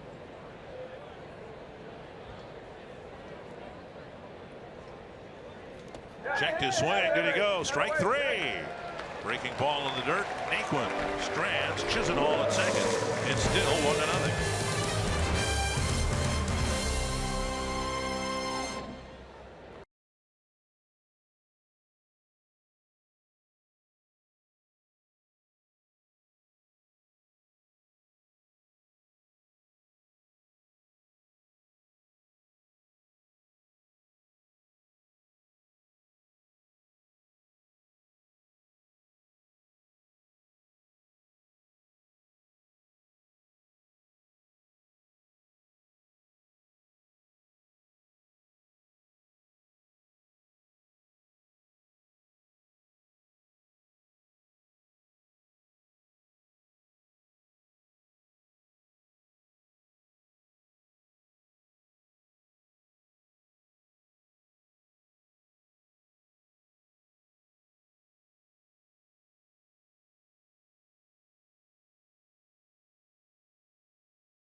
Fox Sports North is presented by CenturyLink. Switch to CenturyLink Prism TV for an advanced TV experience. Learn more at cprismtv.com. Twins continue to play very competitively against the Indians. The problem has been other teams in the division. Right now, the Twins are 5-3 against the Cleveland Indians, and against Kansas City, Chicago, and Detroit, they are 2-19. 2-19. Not good. Not good. Here's Rosario. Hit a ground ball to short his first time up. Strike on the outside corner. And Tomlin, like Gibson, doing a good job getting strike one. 11 first pitch strikes are the 15 batters he has faced. Pitch count good. Now this will be number 44. And now fouled away. Twins, of course, went into the break swing on the bat, scoring a lot of runs. Asterisk against a Texas pitching staff that is really struggling. Now you come out of the break, and there's some internal debate as to what's happened to the offense in terms of run scoring. It wasn't the 4-day break that cooled the hitters off. Here's a hit to center field, and Nick went over to make the catch. One down. Or is it simply a matter of the Twins facing a much better pitching staff than they were in Arlington, Texas? I don't think there was a Texas starter in the games played in the 7 games that went past 5 innings. Yeah. So, yeah, I think that has a lot to do with it. One down in the 4th. Here's Escobar. Good pitching gets out good hitting. We're talking about the depth of the Cleveland rotation, and you look at their starters. The highest earned run average in the Cleveland rotation, the highest is 3.61, and that's by Corey Kluber, and 2 years ago he won the Cy Young Award and went to the All-Star game this year. We've talked about it before, Dick. Good pitching becomes contagious. We talked about the last 18 ball games. Twin starters have pitched better over the last 18 ball games. Good ERA, about 3.5. Just outside. We saw the offense take off before the break. Good hitting is contagious. Guys starting to not feel like they have to get the 2-out hit when somebody else behind them will do that. Little things like that. Now, oh my. Escobar thought it was outside. It looked outside from up here, but he's rung up 2 away. And Tomlin picking up his first strikeout. They'll go with a walk. So curveball that looked like it was up on the high side, but called. Strike 3 by David Rackley, the home plate umpire. Fox Tracks presented by Jeep. Now 2 down in the 4th. Twins have had at least 1 base runner in every inning against Tomlin. And Suzuki takes a fastball on the outside corner. Again, getting ahead in the count. 13 first pitch strikes of the 17 he's faced. He is a strike thrower. Popped up behind second base. Kipnis out, and he will yield to Chisenhall, who makes the catch. 6 in a row now, set down by Josh Tomlin.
at Target Field, which means we're in the Minnesota Lottery Winners Circle, and we have $100 worth of scratch-off tickets and a lot going on with our winners here this afternoon. This is Al and Dottie Osby. They're from Fargo, North Dakota, and they are celebrating a 67th wedding anniversary and Dottie's 86th birthday, Al's 87th birthday, all happening within a couple of months here. And you guys were given these tickets by your children, right? That's so right. what kind of a gift do you think this is all rolled into one? It's wonderful. Is this so they could get out of getting you gifts for those other events? Yeah. They just said, here's some tickets. We took care of everything. That's right, they did. They foot the whole bill. How are you enjoying yourselves today? Tremendous. We went to Chanhassen Theater last night, too. At the dinner theater? That was included. We love the Twins on TV. We wouldn't miss them. How do you feel about Dick Bramer and Burt Blyleven? Great. Super. They're super guys. Oh, I love them. Following the script as ordered. You got it, guys. Thank you. Congratulations. All right. Well, Al and Dottie, happy anniversary, happy birthday, and I wonder joy Minneapolis. Yeah, I wonder how many of those one-to-one arguments Al's lost in those 67 years of marriage. Being outvoted one-to-one, I bet you quite a few times. Huh? I bet. 2 strikes to Yan Gomes. Gomes hit one up the middle. Gibson tried to kick it, and he did. He succeeded, but he kicked it into left field, and Gomes ended up with a flukish double. Now ground ball to third. Nunez sets. And Vargas with the tag, and Gomes rolls over in the grass. Oh boy. A throw up the line. Vargas with the catch, and he tagged Gomes, and I think knocked him off balance, and he may have landed on the bag awkwardly. Hey, holding that left knee area. Take a look at the play. Nunez fielding the ball. Sets, throws the ball a little bit up the line. Vargas has to come off the bag and then almost tripping him right there. And you can see how he landed on that first base bag. The left leg. Oh boy. Kind of locked up on him and then taking the tumble. And Gomes in some agony.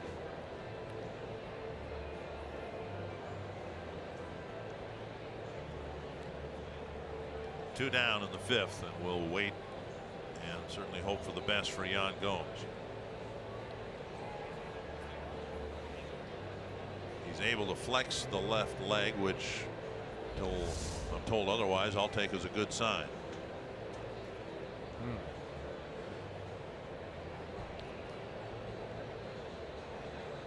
Chris Jimenez, the backup catcher here, and I believe Dave Prumer's coming out. Talk to Terry Francona. Twins went through this right before the All-Star break in Arlington, Texas, with Byron Buxton, and what looked to be a serious knee injury based on the player's reaction, and then the Twins got a huge break when Buxton was diagnosed with just a bone bruise, and Terry Francona out there to talk with his injured player, and they're going to bring out some more medical gear here.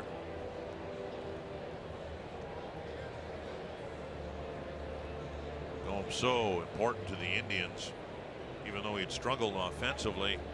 Terry Francona saying before Friday's game they're really confident that Gomes is going to get hot in the second half and revert to the form that he showed over the last couple of years, a potent hitting catcher and a guy who really did a nice job with the pitching staff and controlling the running game, all of that. And so in the manager's mind, Gomes was one of the key guys for the Indians in the second half. Yeah, they had another catcher, Roberto Perez, but he had thumb surgery back in May. He's working his way back. And everyone concerned about Gomes, very popular player both among his teammates and among his peers. Now, this is interesting. We're concerned mostly about the left leg, yet they're putting his right arm in a sling. So while we were concerned with the contact with the base awkwardly with the left leg, he may have taken a tumble. and landed awkwardly, and the concern, of course, is it's his right arm, his throwing arm.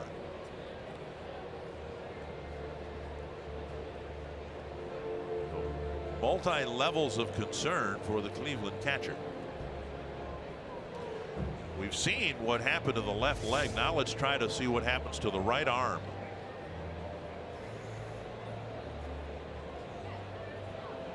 Right shoulder took the brunt.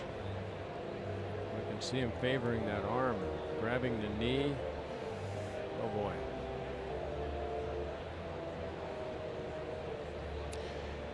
In the midst of yesterday's game, there was concern about a fan beyond the Cleveland dugout, a young man who was hit by a foul ball, and we're very happy to report that he is fine.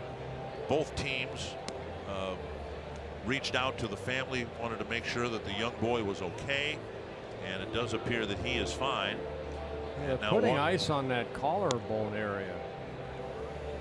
The fact that they're doing what they can to immobilize the right arm is I'm sure of significant concern. Here comes the first aid truck.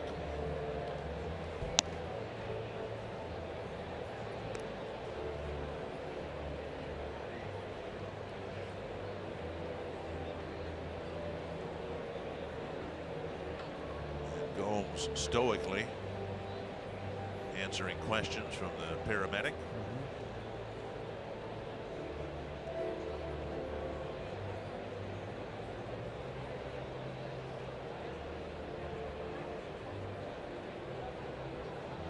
Flexing his left knee as if that's the least of his concerns right now, and able to put some weight on it. The concern seems to be more in the right shoulder area.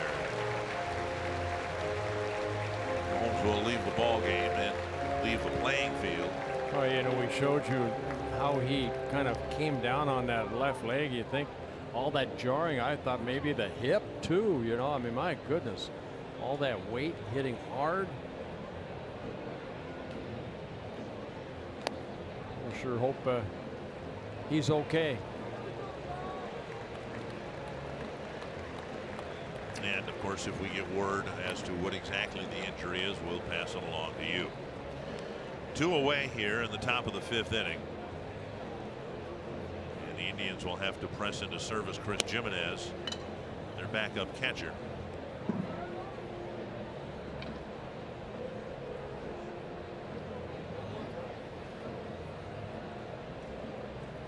No one, I'm sure, feels worse about it than Eduardo Nunez, whose throw sailed up the line. Vargas did what you're taught to do: catch the ball, try to put the tag on. Sad to say, that's, you know, a game of baseball, and see injuries from, you know, very often just little things like that. Again, our thoughts and prayers go out to Gomes that he recovers quickly. Gomes leaving the field, and now Carlos Santana will bat with the bases empty and 2 out.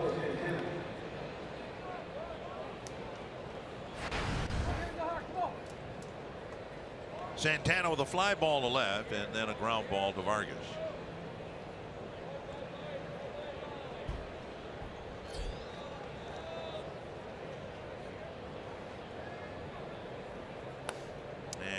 Missing, ball 1. And Gibson's been able to get some ground ball outs, 7 ground ball outs, 3 fly ball outs to go with his 4 strikeouts. Hit to the right field corner and hard off the wall. Santana will get a single with 2 down.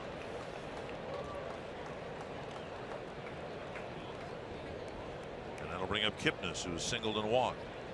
5th hit for the Indians. They have 3 singles, a double, and then the home run. Only scoring in the ball game so far. The home run by Napoli. Like a changeup right there. Santana turning it over and hitting it off the wall, getting his first hit.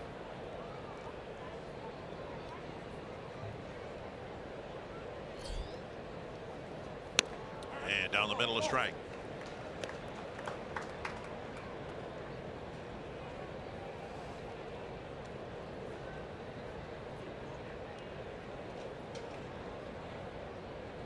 Indians have been eager to steal bases. Don't know that Santana's a likely candidate to do that. Now down the line, that's a hit. And Rosario fields, and Santana held at second base and nearly thrown out there by Rosario. Great retrieve by Rosario, cutting that ball off before it got into the corner. And Santana not only couldn't gain third base, he nearly got thrown out getting back to second. Yeah, even with 2 outs, Santana not the quickest of foot. He took off, but Rosario, credit him for hustling and getting over there. Inside out swing by Kipnis right down that left field line. Rosario getting there quickly and getting it back in. I think Rosario was thinking, I got to get Kipnis at second, and instead Santana had to dive back in. That looked like a double the whole way. Good play. Here's Lindor. A couple of 2-out hits after the Gomes injury, and the Indians have a threat in the 5th.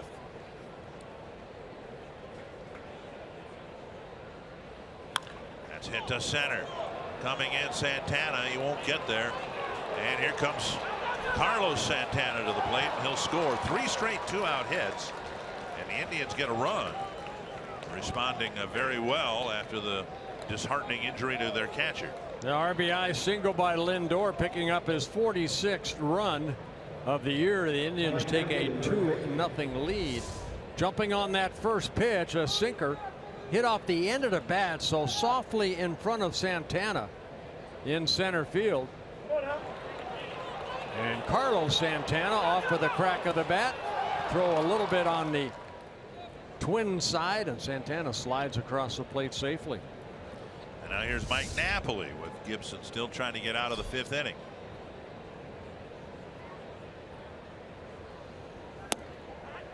Strike 1.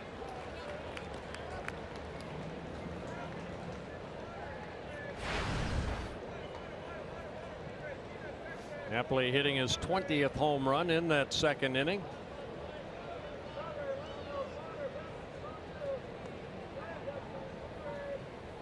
Now inside 1-1. 224 career home runs for Mike Napoli.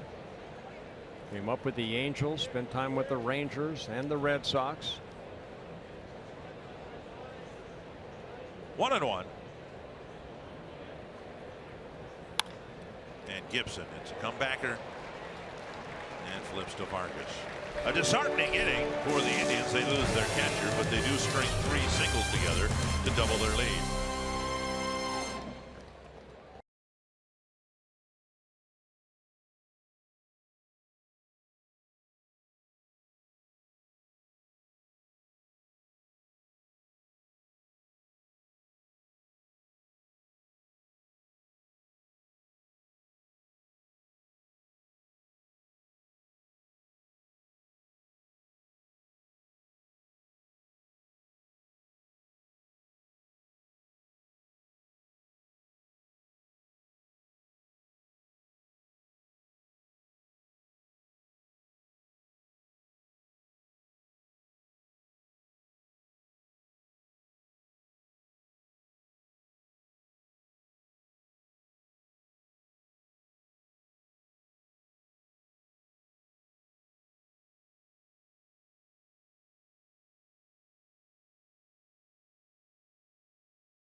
Issues last night, none today. Beautiful day for the Pepsi fans of the game, watching the final game of this series between the Twins and the Indians. Twins hoping to win the series. It'll Be a come from behind wind if they do. Danny Santana leads off the Twins' 5th, and he takes strike 1. Santana hit a warning track fly ball to left field. The Twins had gotten a single and a hit batter, 2 on and 1 out at the time, and Santana nearly went deep to the opposite field. 1-1. That's a play that Amante kept drifting back, and caught it just against the wall on the warning track. The Tigers walked off the Royals. They took 2 out of 3 in that series. And if the Indians do drop this series finale to the Twins, they'll see their lead trimmed back to 5.5. Tap to the right side. Easy play for Kipnis. 1 away. And that'll bring up Nunez. Tomlin now has retired 7 straight Twins since the walk that he gave up to Grossman in the 3rd. Only 1 strikeout, 1 walk, 7 ground ball outs, 5 fly ball outs for Tomlin.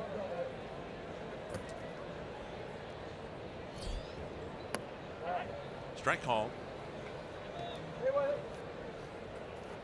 Nunez held hitless here Friday. Couple of hits to the right side. It was pretty apparent in all of his at-bats he had absolutely no interest Well, you know what, in Dick, pulling the ball yesterday. Yeah, and if I'm Tomlin, that's exactly what they saw right there. You know, Jimenez caught Bauer in last night's ball game. Everything seemed like way, and Nunez just went that way. Well, now they're trying to bust him hard inside. There's a breaking ball that left up. Yeah, when you see a hitter that's almost, you know, with that left shoulder going towards second base, meaning that he's a diver, and I mentioned it last night, you have to go inside. Like that. Popped up. Tie him up. Just beneath us. And there's a lot of things. Well, he had a great first half, earning the right to be the Twins representative at the All-Star game. And some pretty good company right there for Nunez. A little weak pop-up and gloved by Ramirez. 2 down. And that'll bring up Robbie Grossman. 3 of the 5 pitches that Nunez saw right there off of Tomlin were all inside. And that last pitch, that just jammed the heck out of him. See Fox tracks. Watch that 5th pitch kind of run in on him, and that's what you want to do when you see somebody that's a diver a little bit. Nunez is just a weak pop-up. So 8 straight recorded. And Grossman takes outside, ball 1, coaxed a walk leading off the 3rd inning from a guy who doesn't give up many.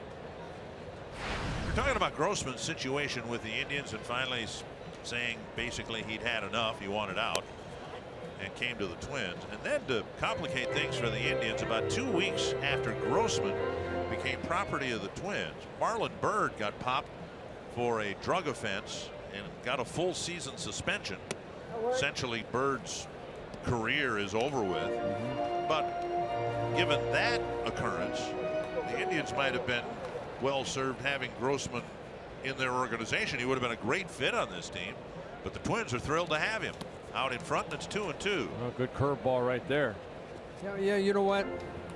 I mean, you look at Bird, you know, in that situation, 38 years old, he's with a lot of different ball clubs. Why would you want to have your career end that way? It's a shame.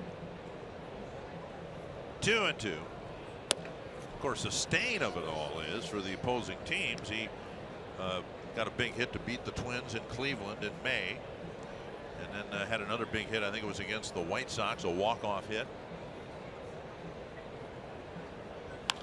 High fly center field. Nate went over a few steps. 9 in a row set down by Tomlin. He hasn't given up a hit since Escobar's single to right in the 2nd inning.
Twins baseball on Fox Sports North is presented by Northland Ford. Visit northlandford.com and your local Northland Ford dealer today. And by Grand Casino. The best stories start here. What's yours?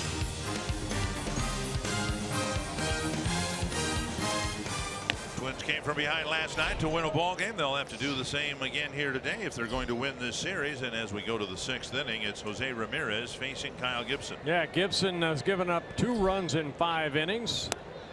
And his job right here with Tomlin, the way that he is pitching, do not allow any more runs. 1-1 to Ramirez. 7 hits for the Indians in the first 5 innings off of Gibson. 2-1. Kyle has not walked an Indian yet here this afternoon. He does have 4 strikeouts. Excuse me, he has 1 walk. And over the inside corner, 2-2. Oh, that was Kipnis in the 3rd.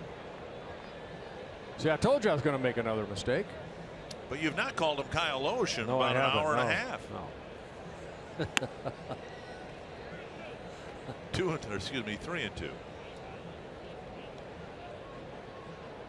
You know, the good thing about our 21 years together, we've both made so many mistakes that the standards have been set so low, I'm not sure viewers even notice anymore. 3-2. Ramirez, Chisenhall, and Naquin. You know what's nice about Twitter? You can just block those people. Me too, and Okay, that'll go roll get it, up go the get it. line, and a fair ball. Yeah. And Vargas will step on the bag for the out. It was about ready to cross over, and it looked like Vargas gloved it right on top of the line.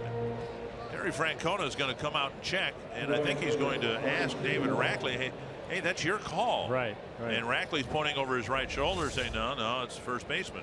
First base umpire's Well, I call. think it actually is the home plate umpire's call, is it not, until it crosses the bag? That's what I was always told. Yeah, right there. Oh, boy. Very, very close. So where is his glove, or more importantly, where's the ball when that's fair ball? Yeah, that's a fair ball. Yep.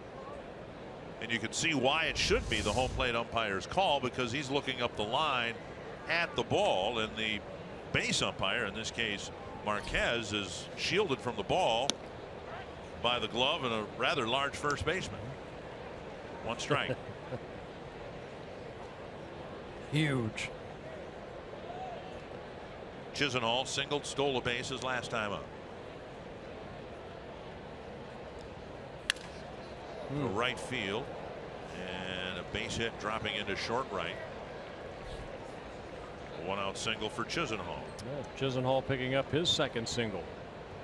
Fox Sports supports the Grand Slam dinner benefiting boys and girls clubs of the Twin Cities. Coming up Sunday, August 14th, just down the road here at Capitol Grill in downtown Minneapolis. Can join your hosts Brian and Renee Dozier for a 4-course meal served by your favorite Minnesota Twins players. Visit foxsportsnorth.com, click on upcoming events for details. Tyler Naquin has struck out twice against Gibson. Yeah, Kyle has 4 strikeouts, getting Naquin 2 of those 4.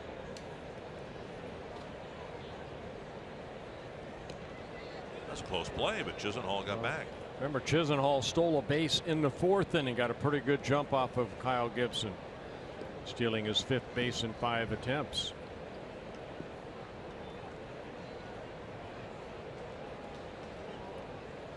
Kyle will come set, hold, utilize that slide step, a quick throw over. It's the slide step more than anything else, I think, that discourages teams from running against Gibson. But there have been some ongoing throwing issues, of course, with Suzuki behind the plate.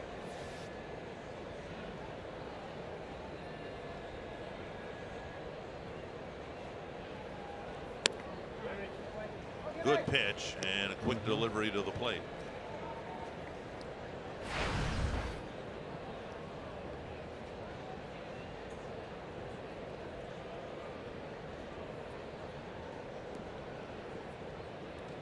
Naquin just 25 years old. getting his first taste at the major league level this year.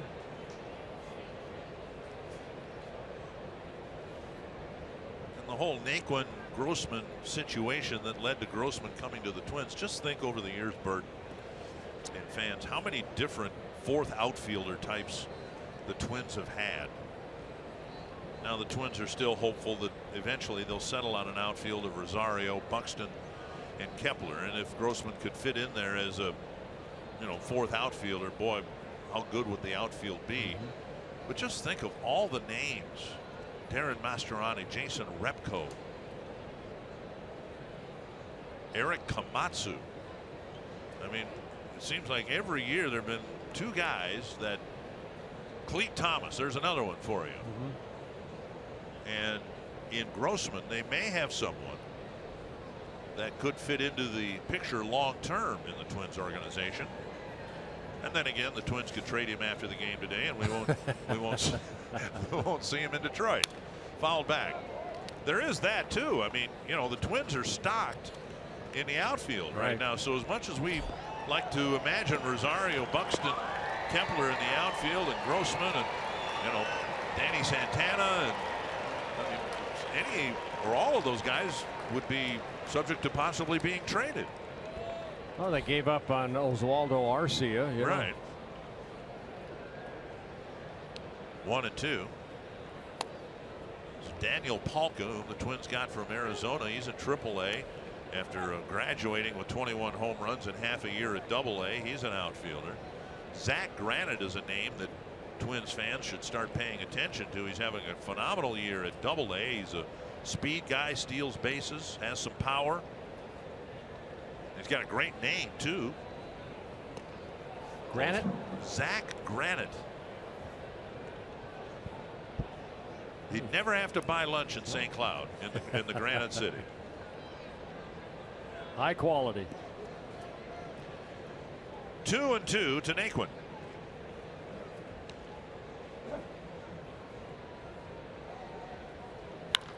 Double play grounder. Juggle. One.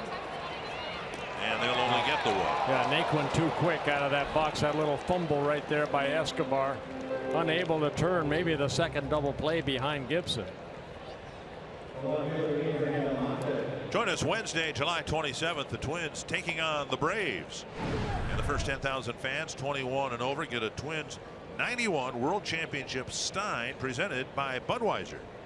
July 27th is also Student Day presented by Rasmussen College and a Schweigert $1 a Dog Day.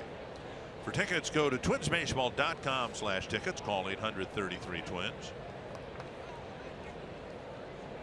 Twins have the remnant of the 91 World Championship team, or at least one of them, in the broadcast booth, Mr. Gladden. And the Braves similarly have Tom Glavine doing some broadcast work for the Braves. Yeah, Hall of Famer Don Sutton, part of their TV crew. Well, I think he's doing radio. He's doing radio, yep, right. Radio. 2 here with Atlanta, and then the Twins will play in Atlanta a couple of games in the middle of August. 2-0 to Almonte with 2 gone.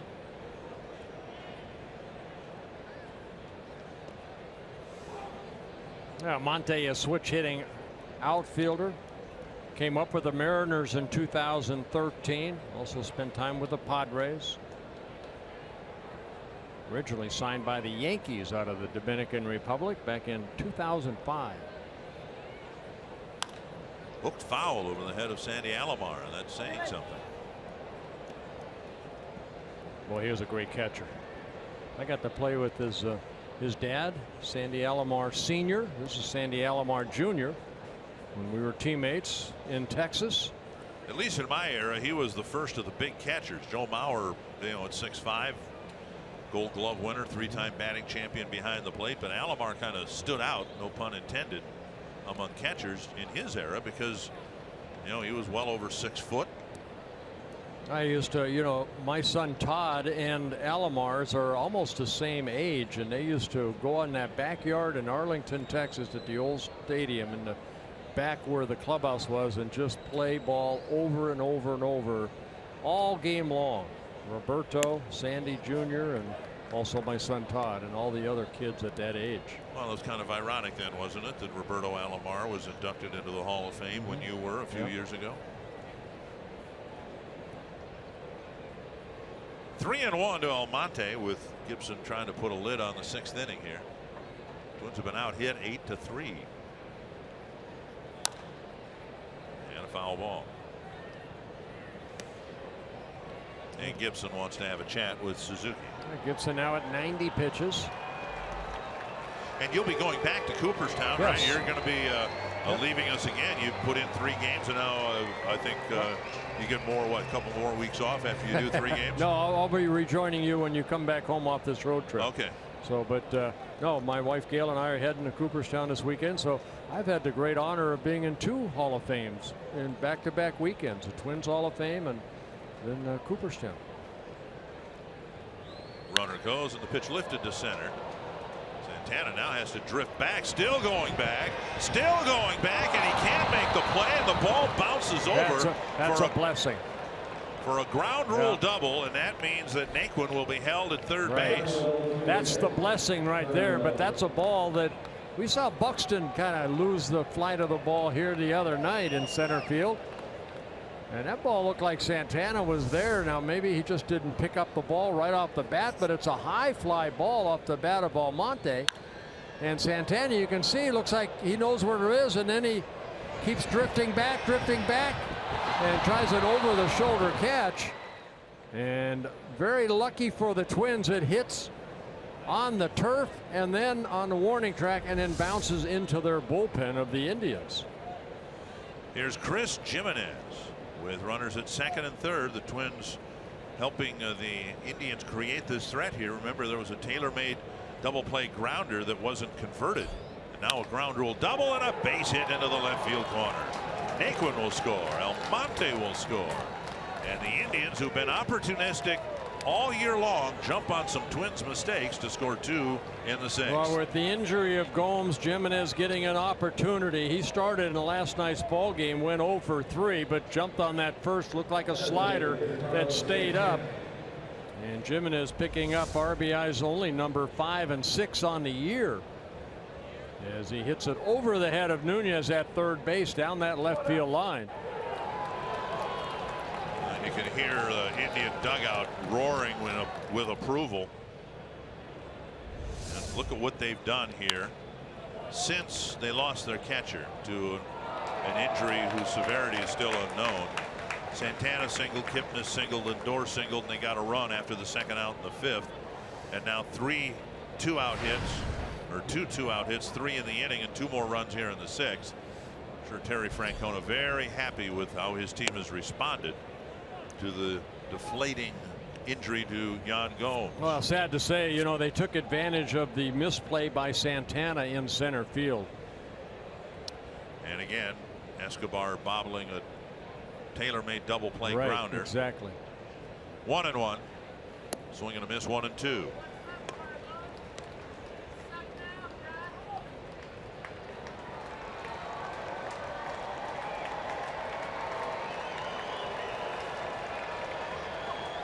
Good clubs take advantage when you give them more than 3 outs. Pitch is up, and it's 2-2. Of course, no error on the play, on either play. Right.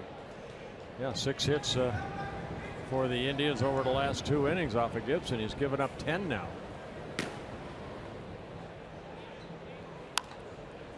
Chip shot deep third, and Nunez, fighting the sun, makes the catch. And that ends it finally, but the Indians get a couple of runs and now lead 4-0.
game is presented by Super America. Get your Knothole Kids Day vouchers at any local Super America. That's essentially what you were, weren't you?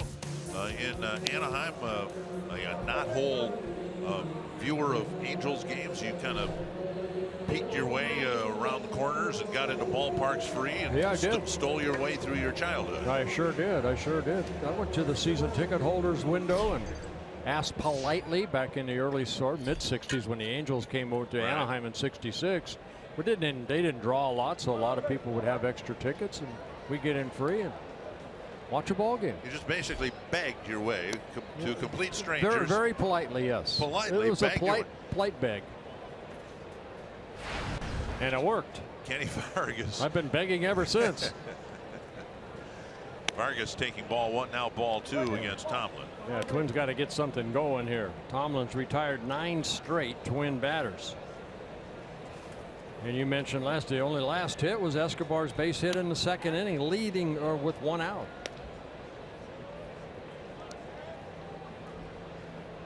Two and one to Vargas. He'll be followed by Dozier and Kepler. Hit hard but foul.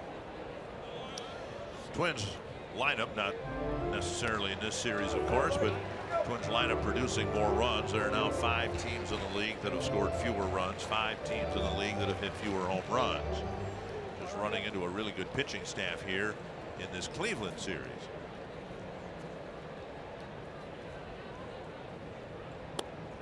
And a called third strike. Vargas thought that pitch was outside. It's the same pitch that Escobar struck out on before. Yeah, Tomlin with 2 strikeouts, both of them on curveballs that kind of stayed outside.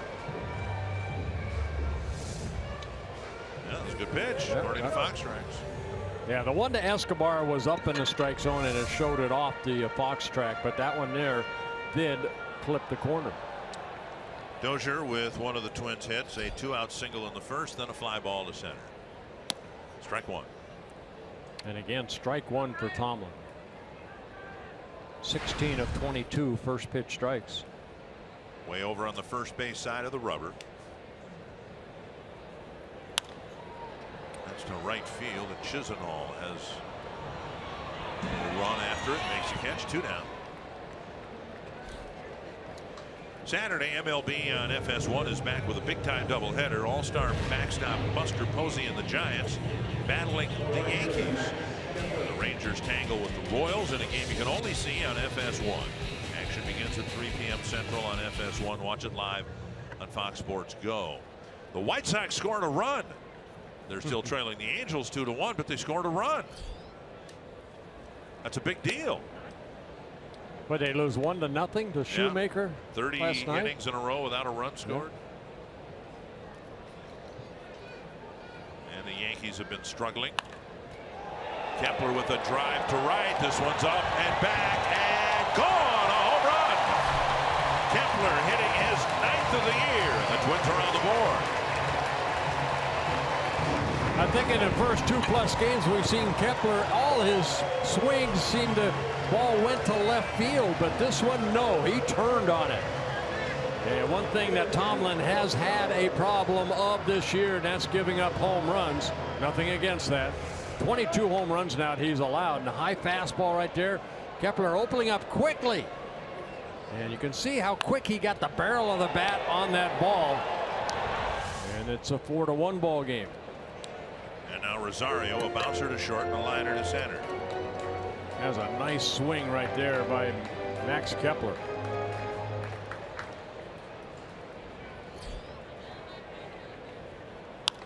Fouled away, 2 strikes.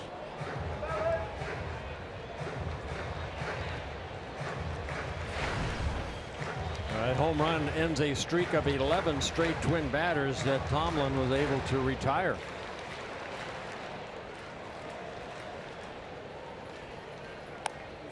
And now outside 1-2.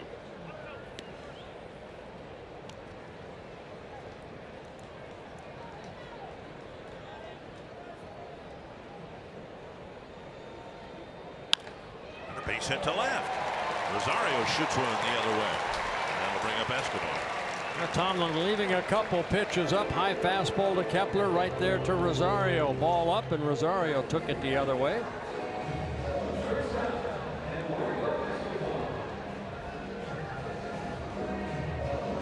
Pitch count still very, very good for Tomlin. Escobar 1 for 2, hooked a single into the right field corner and then was called out on a pitch he thought and Fox Tracks thought was up and away.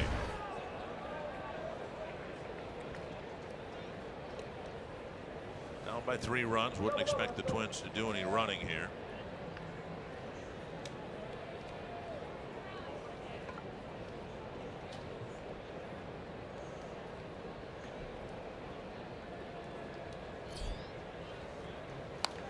This one hooked into the crowd.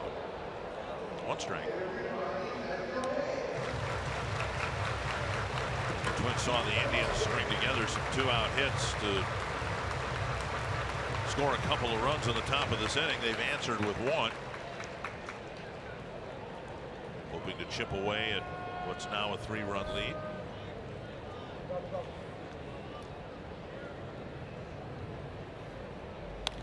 Popped up.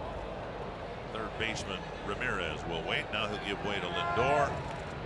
And that wraps up the 6th inning. A home run for Kepler. Twins are on the board. They still trail 4-1.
Story of the game with the Indians leading 4-1. Well, in the 2nd inning, first pitch of the top of the 2nd inning, Napoli made it a 1-0 Indians lead with his 20th home run, and 3 straight singles highlighted by Lindor's RBI single made it a 2-0 ball game. That in the 5th inning, and then a big 2-run single off the bat of Jimenez, who took over for Gomes after Gomes was injured. That made it a 4-0 ball game. Then Max Kepler, we just witnessed him hitting his 9th home run of the year.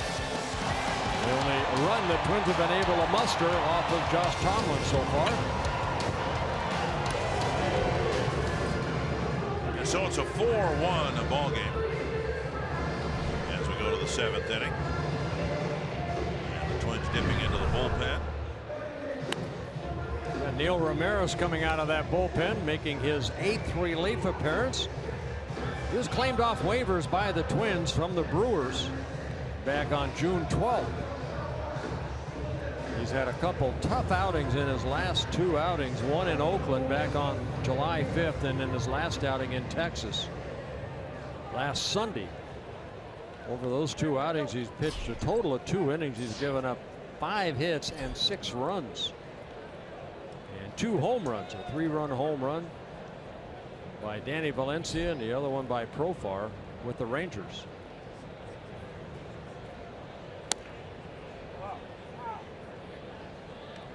Kipnis leading off, and he takes ball 1. Kipnis, Lindor, and Napoli here in the Cleveland 7th inning.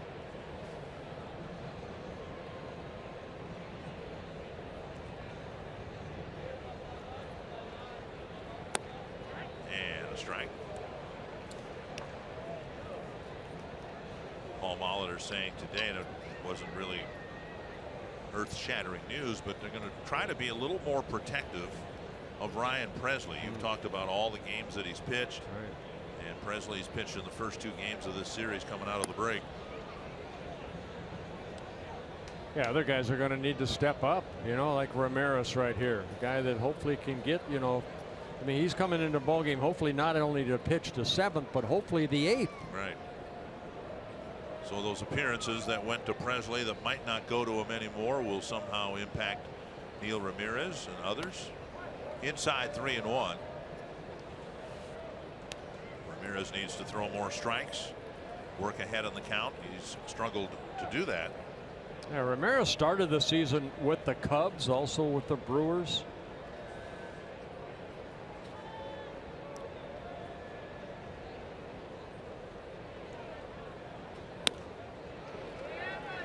Full count. Ramirez with a good fastball. He has a very good curveball, changeup. He's added a slider. Picked it up back in 2012.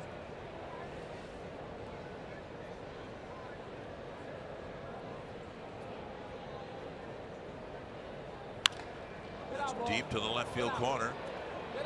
And a nice running catch by Rosario in the corner. Yeah, that sun is a bear. We saw Nunez fight the sun to get that little pop-up last inning off the bat of Carlos Santana. And right there, you can almost see Rosario putting up that glove to shade himself right there. Right there, you can see still able to pick up the ball. Makes a nice running catch right down that left field corner. And now Lindor. You can see the sun shining off the glasses, the sunglasses he has on. Nice catch.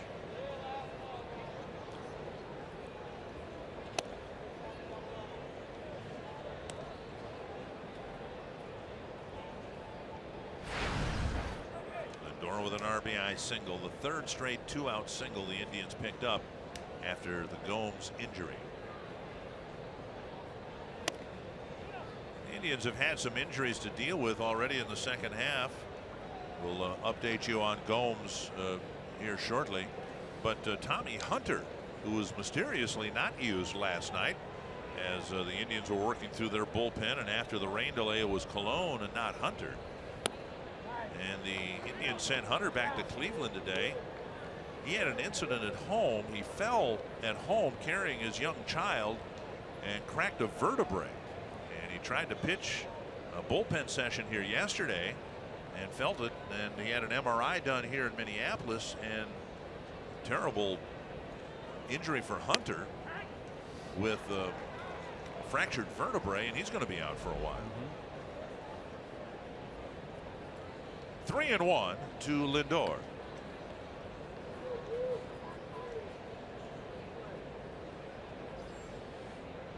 Yeah, Hunter, one of those guys they are counting on in that bullpen. A guy in his first season. He actually started the season when he had surgery on his right core muscle.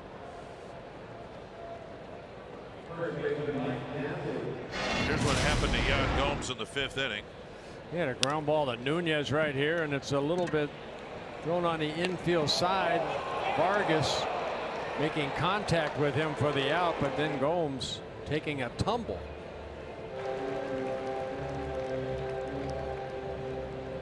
We thought at first, of course, it was the left knee, and turns out it's the right shoulder that's the major area of concern.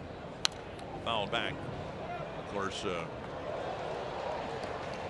know, the injury to a throwing shoulder for anybody is a serious one, but particularly a catcher. So we'll hope for the best for Yan Gomes. 1 strike to Napoli. Clobbered a home run leading off the 2nd.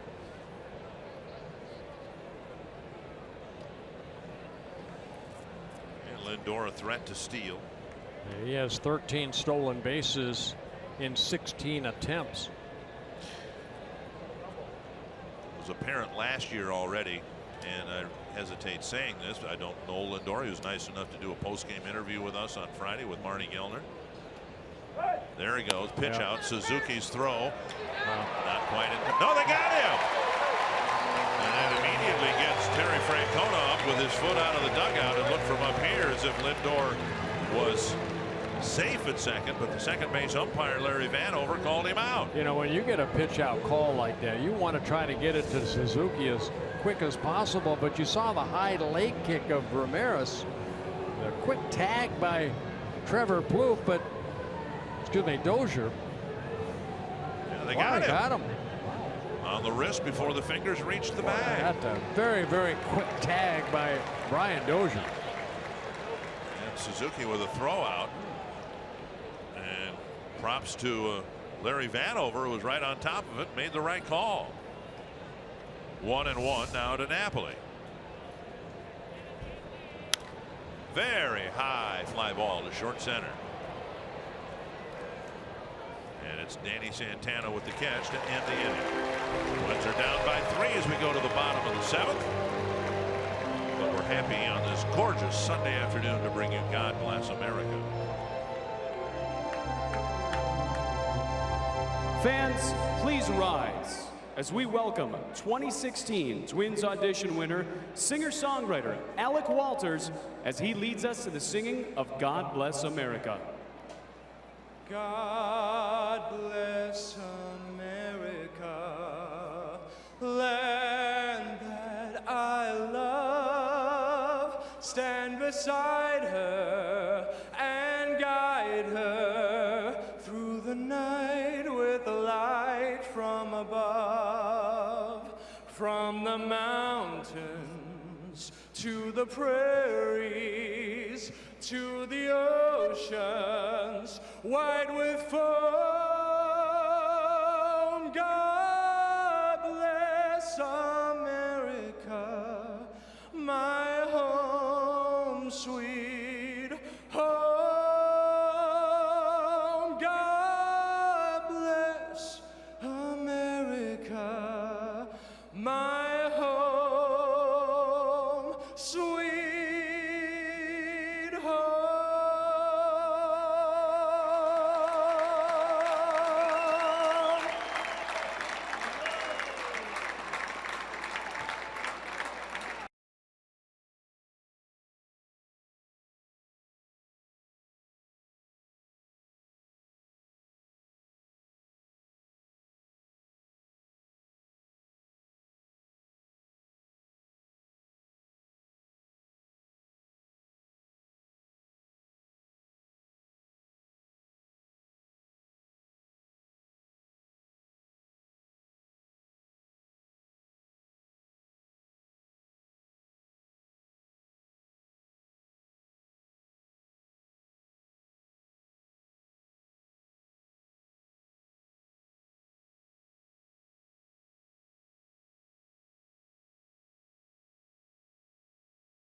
T-Mobile greater coverage of baseball. Jacob deGrom with a one-hitter first complete game of his career. Michael Fulmer is going to be a great pitcher, and the Twins are going to have to deal with him for many years to come. And Evan Longoria with a couple of home runs against the Orioles. Yeah, Fulmer pitched here earlier this year for the Tigers. Good news is he pitched today, so the Twins won't face him in the Detroit series. They will face Justin Verlander in the finale on Wednesday. They won't face Mike Pelfrey, who had a short start yesterday. Twins will face Matt Boyd, Anibal Sanchez, and Justin Verlander. They'll send Nolasco, Malone, and Santana to the mound. Kurt Suzuki to lead off the 7th against Tomlin. Off the plate, ball 1.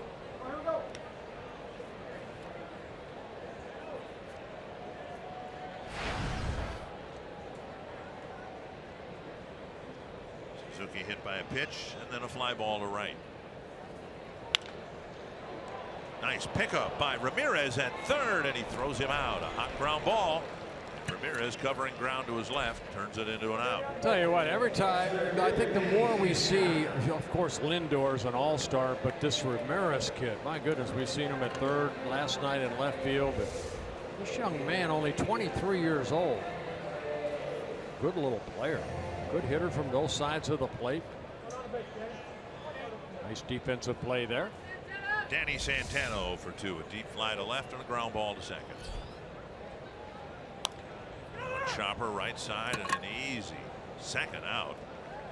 Tomlin's gotten 2 outs, just 3 pitches thrown here in the 7th inning. He came into this inning with only 81 pitches, now at 84. And now Nunez, who is 0 for 3.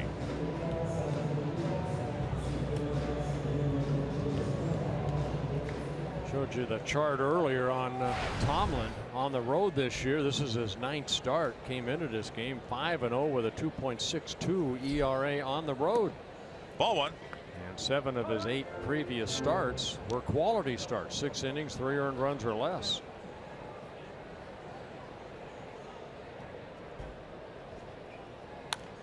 Fouled away. 1-1. Remember Nunez's last at bat, they really busted him hard in. See if they try to do that again. And does Nunez try to make the adjustment?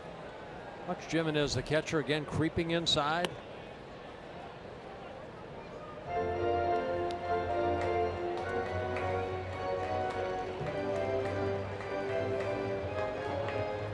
Tomlin, 31 years old. This is his 97th major league start, and this is his 7th season.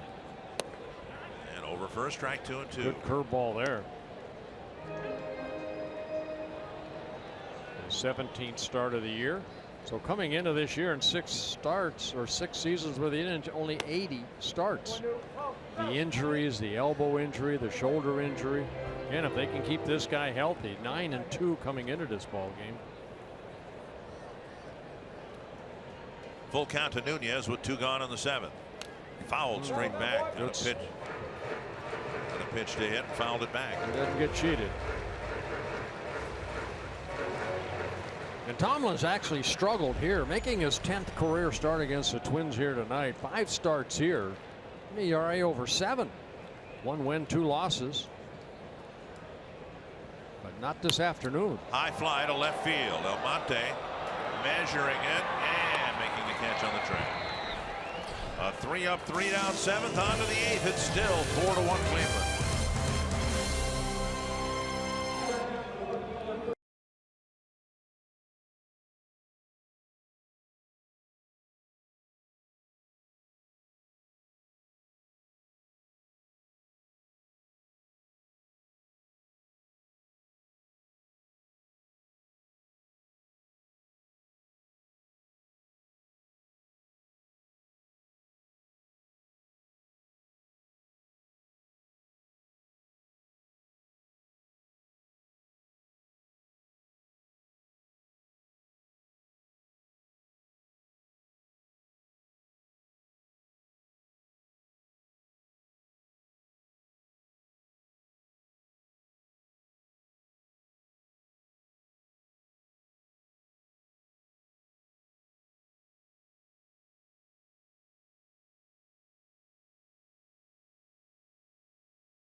America's Studio Sports Update. The Twins post-All-Star break schedule switches from one division rival to another.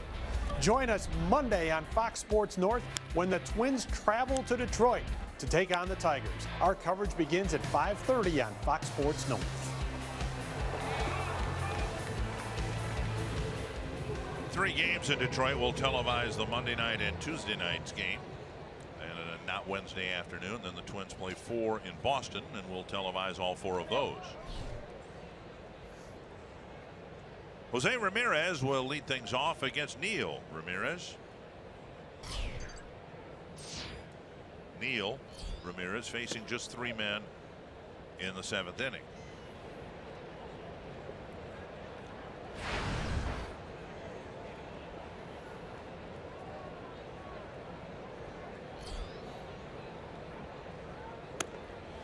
The Twins basically playing 500 baseball since May 24th. They're 21 and 22 since that time. Again, the challenge for this team is to take a baby step forward and have a winning July. And to that end, they are now 8 and 4 in July. It's not going to make up for 3 awful months, but they can put together a couple of winning months here in the second half of the season.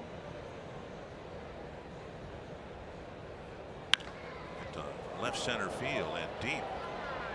And Rosario plays it off the wall, and it's a leadoff double in the 8th for Jose Ramirez.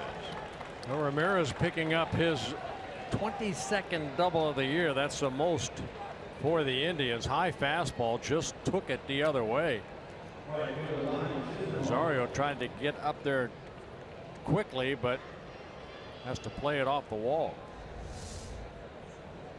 So you see the fastball, not a lot of movement off of Neil Ramirez, but Jose Ramirez gave it a ride.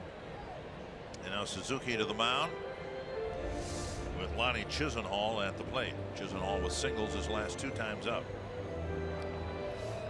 Kurt right there just making sure that they're on the same page what sign they're going to use with a runner at second base. Of course, catchers go through a set of signs so that runner at second base can't relay to that hitter what might be coming, either the pitch or the location.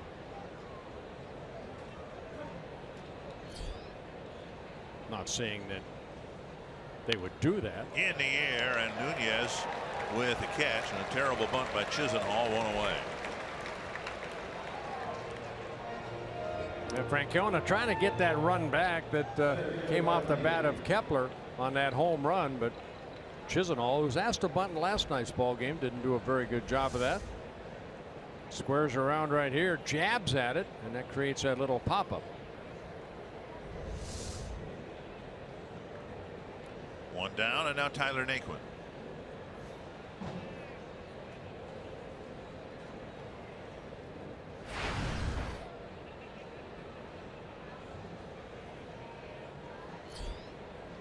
Runner to third. Suzuki's throw right on the bag. Got it.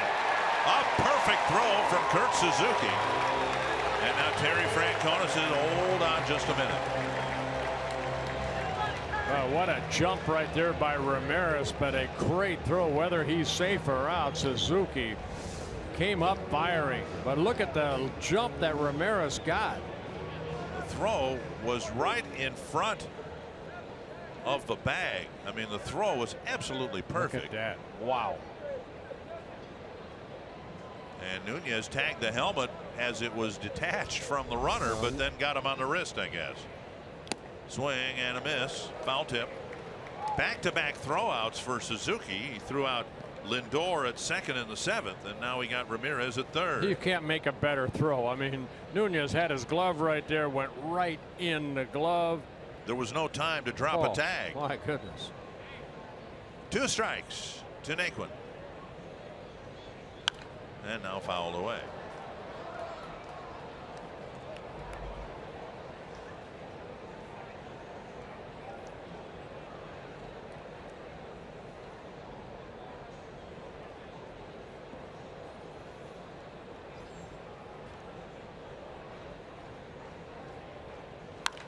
And high and deep to center, way back there.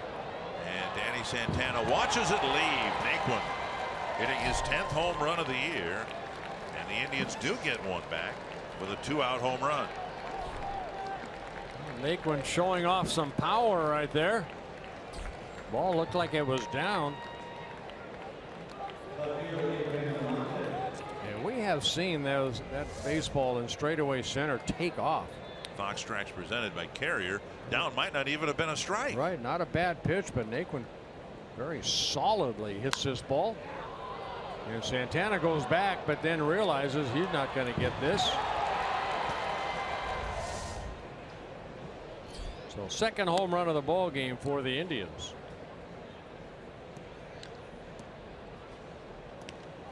And Ramirez giving up his fourth home run.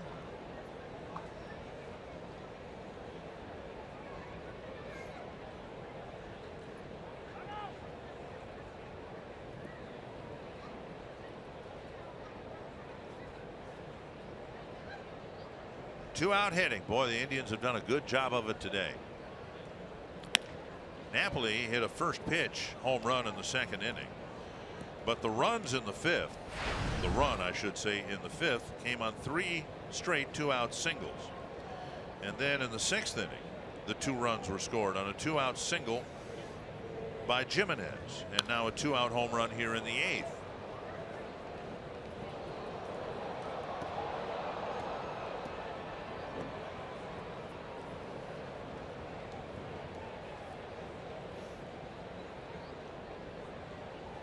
Two guys who homered in the game,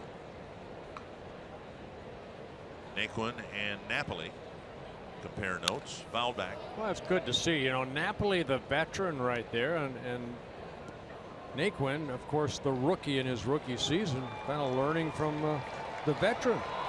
Just talking baseball. And Terry Francona has talked about one of the reasons he wanted Napoli on the team was not for the leadoff home run that he got in the second inning, but for what you just witnessed. I remember he had Jason Giambi hanging around. You know, Giambi didn't play much, but he was that veteran leader on that squad a couple years ago. And again, the Twins had it last year with Torrey Hunter, who was inducted last night into the Hall of Fame. 3-2 to Almonte. And a walk will put him aboard. Second walk for Ramirez in the ball game, who relieved Kyle Gibson. And Ramirez having a rough time of it here in the 8th inning. 15's 5K is Sunday, July 31st. The 5K run will start near Mariucci Arena and finish inside Target Field. Today is the last day to receive a game ticket to the July 31st Twins White Sox game with your registration. All registrants receive a 15's 5K t-shirt, finisher's medal, finish line food, beverage, and more. At least $10 of each registration will go towards Prairie Care Child and Family Fund. For more information and to register, visit twinsbaseball.com/15's 5K.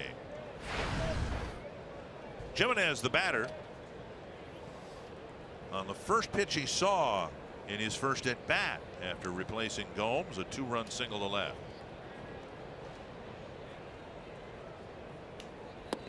Swing and a miss, 0-2.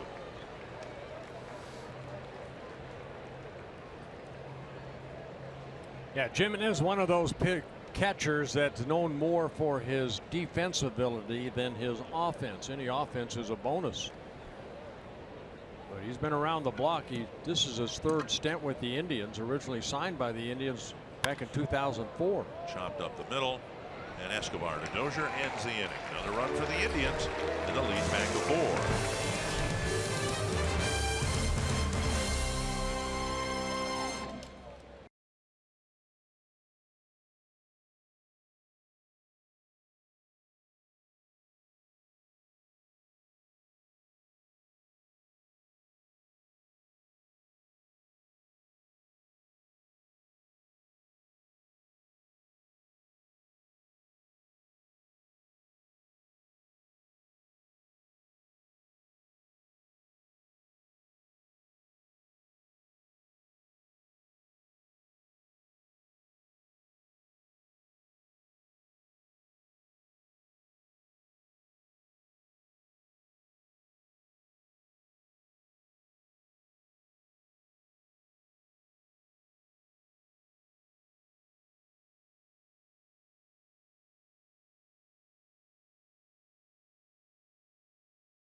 Cleveland leads, starting the bottom of the 8th inning at Target Field. And once we record the final out, we'll bring you Twins Live, presented by CenturyLink. And in that postgame show, we'll take a look at Josh Tomlin and how he has quieted the Twins' bats so far here this afternoon. Tomlin is starting his 8th inning of work against the Twins. Plus Eddie Rosario, who has a hit in this game and a great catch in left field and has strung together a pretty good string of games here lately. So we'll look at the play of those two individuals, plus hear from Paul Molitor and cover it all in our postgame show right after the final out. Dick and Bert. Thank you, Marty. Robbie Grossman to lead things off. And a first pitch strike. You look at Tomlin's record this year and his starts, and you see a lot of 7 innings, a 7 2/3, couple of 8 innings. So he's done this before. This doesn't stand out as much as it would maybe in some other pitching staffs. And again, the real value of Cleveland's rotation is the fact they are consistent and consistently pitch a lot of innings. Get deep into the ball game. Very, very important. Now Tomlin has 4 complete games, 1 career shutout. That shutout coming back in 2014. Popped up, and it's backing out of play. But you know what? This young man is a pitcher. You know, he's gone through the elbow surgery, the shoulder surgery, but you just watch him, and nothing overpowering. He has a couple strikeouts. He's walked 1. He rarely walks anybody. He came into this ball game with 613 and a third major league innings, and he walked only an average of 1.4 batters per 9 innings. So he changes speeds well. He has all 4 pitches: fastball, good sinker, got the curveball. We've seen that from time to time. The changeup, the slider. Right now at 96 pitches. And he takes in the dirt, 3-2. That was a curveball right there, low. Grossman with just over 200 plate appearances on the year, so he's well short of the 279 needed to be among league leaders, but his on-base percentage still one of the attractions to him. Fouled away. A walk and an 0 for 2 ball game. The league leader in on-base percentage is David Ortiz at 423, and Grossman coming in to this ball game with an on-base percentage of 424. Wow. So the Twins feel like they may have found someone here that they might be able to build around. And there he takes a breaking ball for a called 3rd strike. And the 3rd strikeout of the ball game for Tomlin. All of them called 3rd strike. A couple curveballs to Escobar and to Vargas, and then that looked like the quick slider. Take a look at the pitch. Little cutter slider that comes back over the plate.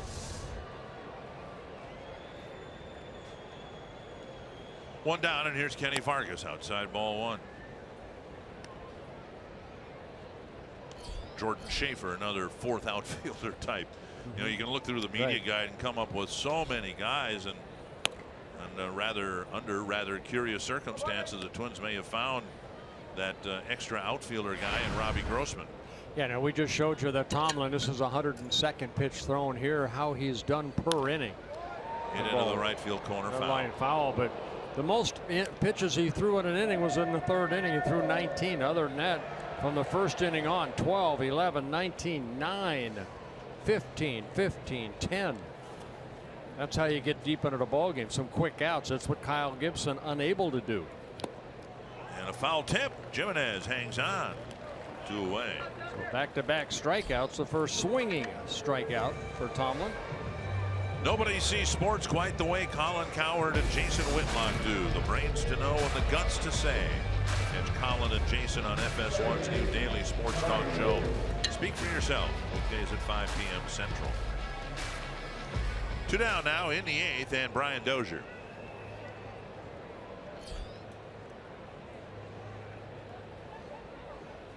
Breaking ball over for a strike. That's what you like to see, too. Here he is toward the end of his day, and it looks like he's got a good finishing kick here. He struck out Grossman, struck out Vargas, drops a curveball on Dozier for a called strike. And now 2 strikes to Brian Dozier. Yeah, 22 first pitch strikes of the 28 batters he's faced. excuse me, 31 batters he's faced. For 30 batters he's faced. How's he done it? 11 fastballs, 2 sinkers, 4 curveballs, and 5 little cutters. So not just challenging with a fastball, getting ahead with all his pitches.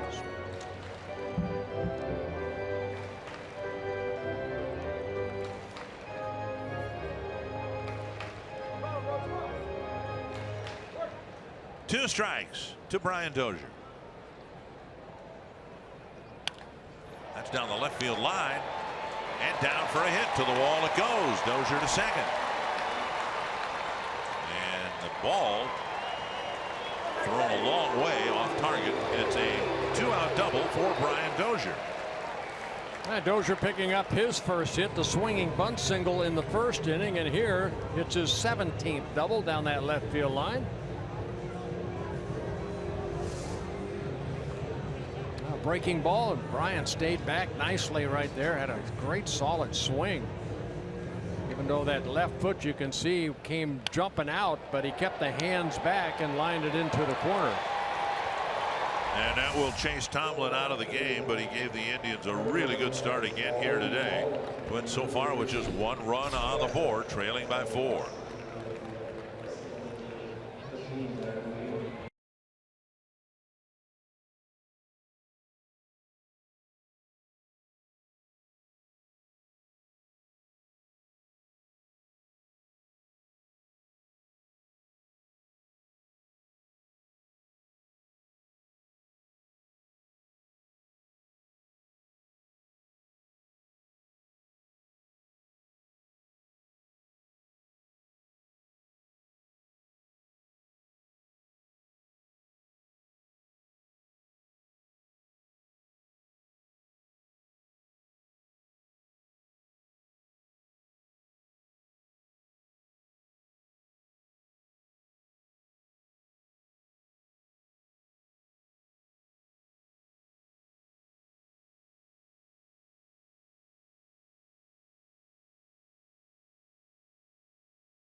Won 9 ball games before the All-Star break. He pitched an awfully good ball game again here today. All right, yeah, he attacked the strike zone. 31 batters, 22 first pitch strikes.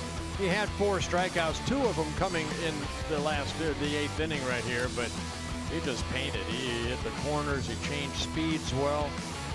Threw 107 pitches, 74 for strikes, so 70% of his pitches were over the plate. That's attacking the strike zone.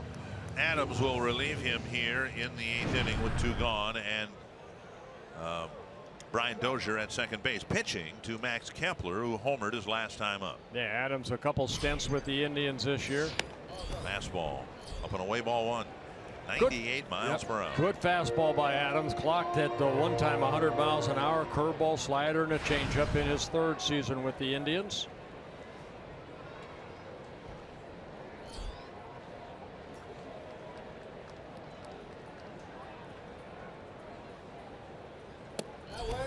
Now low, 2-0.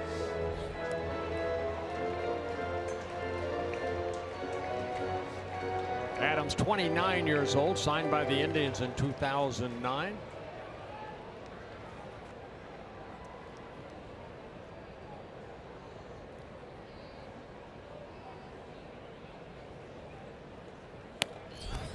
And at the belt to strike.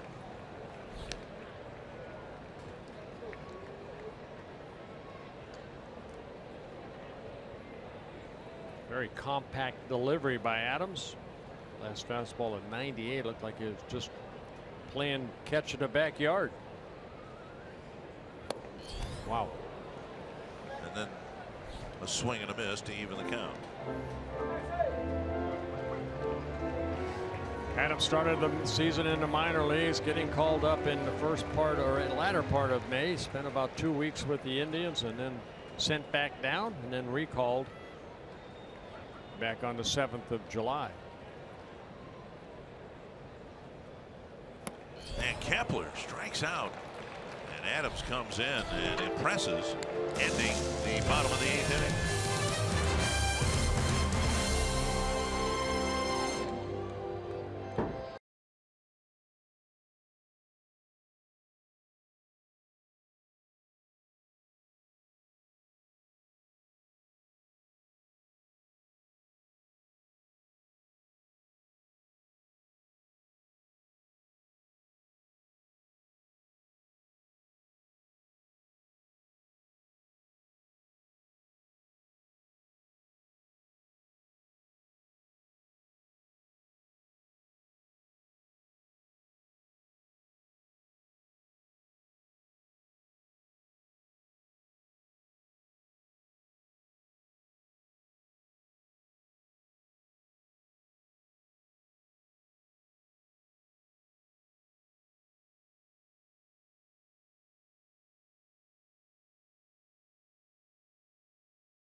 Offensively, Kepler's home run into what has been his area here at Target Field. That's where almost all his home runs have gone, into that overhang area in right field. That's been the only highlight.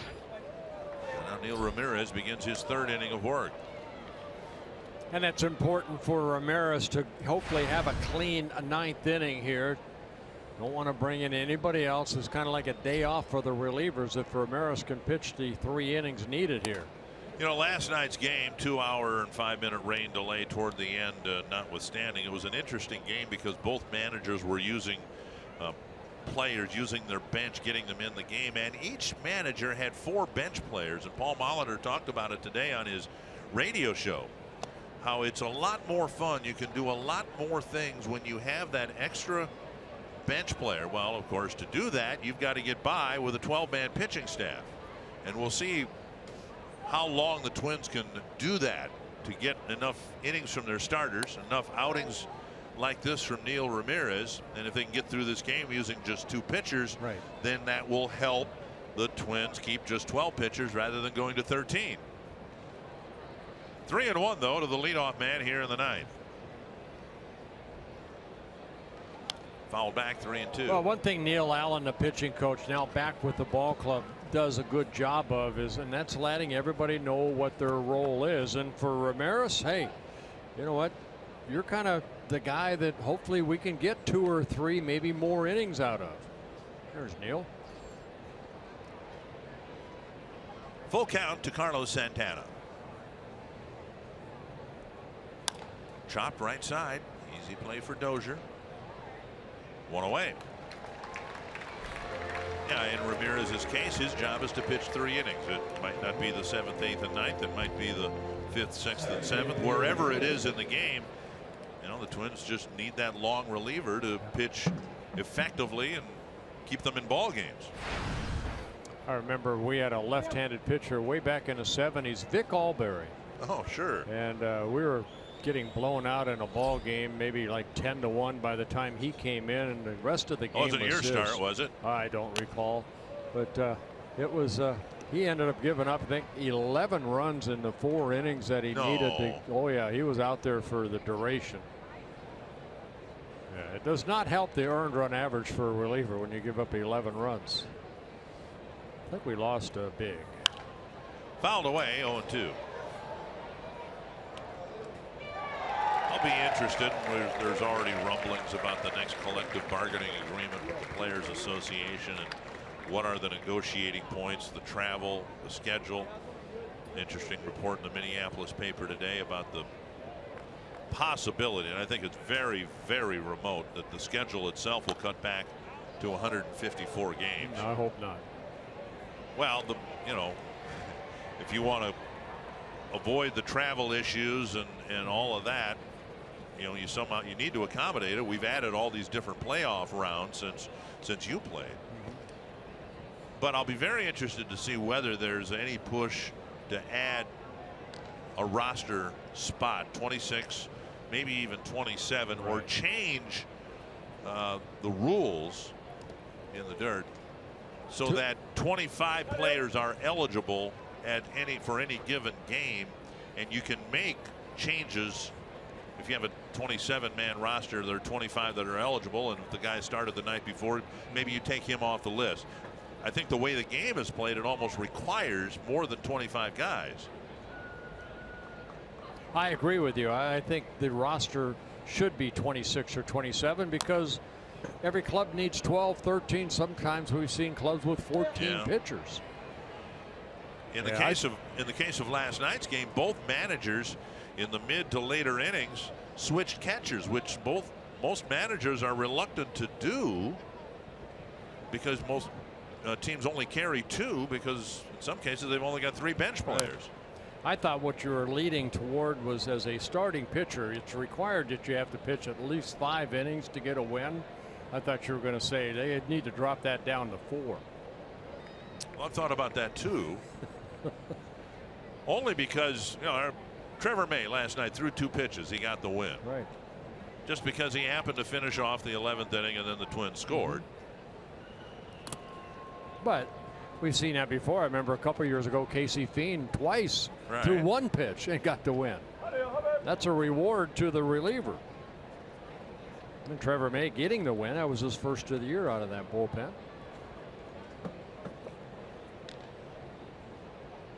Two and 2 to Kipnis. Lindor will follow.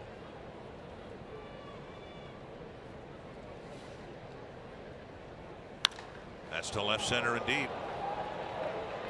And that ball is gone. A home run for Kipnis into the bullpen. 3rd home run hit by the Indians here this afternoon. 2nd that Ramirez has allowed. And Kipnis hitting his 15th home run of the year, his 3rd hit of the ball game. And now Lindor will hit, with the Indians enjoying their largest lead at 6-1. Well, fastball away, and Kipnis kept that head down nicely, not a lot of movement, and hit it into the bullpen.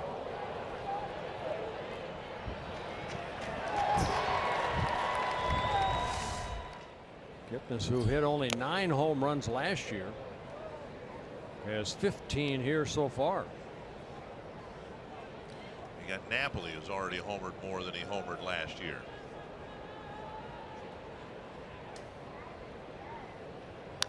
Foul back.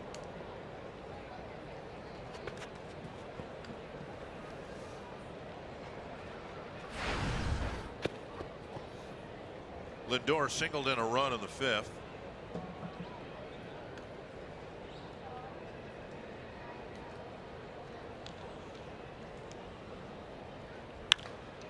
And fouled away. You know, we've talked a lot because it's been one of the few bright spots for the season. Twins have played the Indians pretty well, have a winning record against the Indians coming into play today, and even if they lose today, they'll still have a winning record. They'll be 5-4 against Cleveland. But then you look at the scores of the games, and both ways, this is by this year's season series standards is a blowout game, and it's 6-1. But the Twins played the Indians here in late April, and they played 3 one-run games. Twins won 2 of them in walk-off fashion. Up the line foul. 4-3, 6-5, and then they lost 6-5. And then the Twins in Cleveland lost a 1-run game and then won 6-3, 5-1 to win that series. Last night's game, obviously a very close ball game, had to go to 11 innings, and then Indians scored late to open up a 5-2 win, or lead and win. 1-2. Popped up near second base. Escobar will let Dozier handle it, and now Dozier, falling down in front of Santana, makes the catch, 2 away.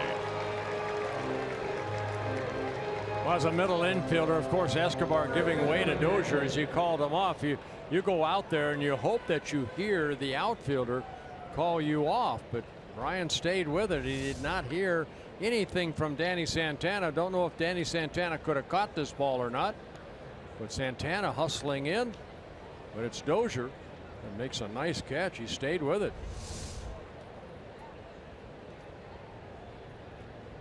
And now Napoli.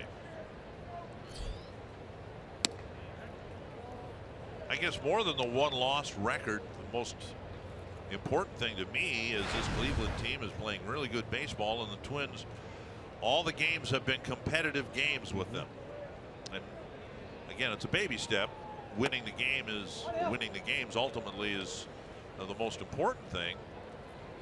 But for whatever reason, this seems to be a good matchup between the team with the best pitching staff in the American League and the team with the worst. 1-1. 1-2.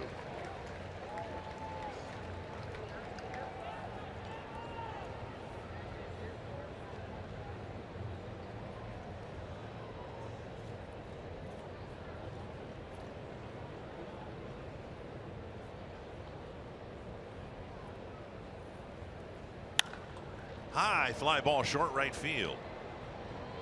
And Kepler will wait and make the catch. Another run for the Indians in the top of the ninth.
Against this really good Cleveland pitching staff, they got 5 to make up in the bottom of the ninth here. And Eddie Rosario will lead off the ninth for the Twins. Paul Molitor putting a starting lineup out there without Joe Mauer, Miguel Sano, or Byron Buxton. Any or all of them could be used here if the Twins can get some guys on base. Rosario 1 for 3. He's put together a lot of multi-hit games since his recall. But they're hoping he can get a base hit, get on base, with Adams shaving the outside corner, strike 1.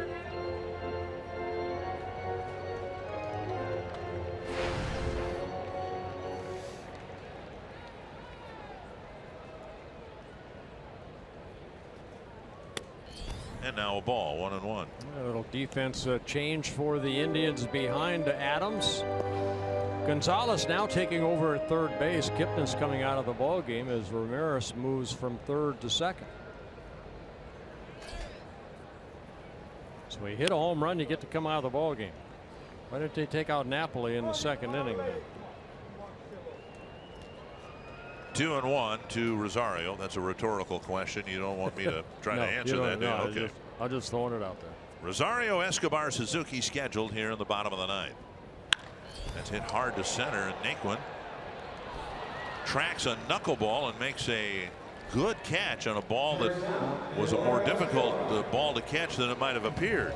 Yeah, Rosario hit it very sharply, but again, we've seen that outfield. We talked about it here on Friday night, again yesterday, about how shallow they play.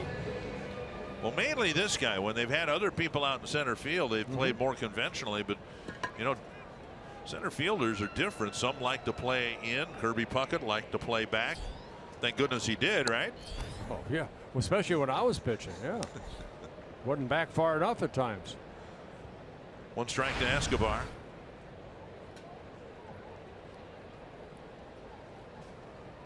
I think of all the clubs that have come in here, this is the shallowest I have seen outfielders play here at Target Field. I would agree. When they've had high school games here, center fielders have played deeper than Naquin is playing these Twins hitters. And even Chisenhall in right field. Up the line, and an easy play. Napoli makes it, 2 down. We get to go to Detroit after the game. A CenturyLink What's Next. A night game tomorrow, a night game Tuesday, and a day game that will not be televised. And I'll be working with Jack Morris in Detroit as you head to Cooperstown.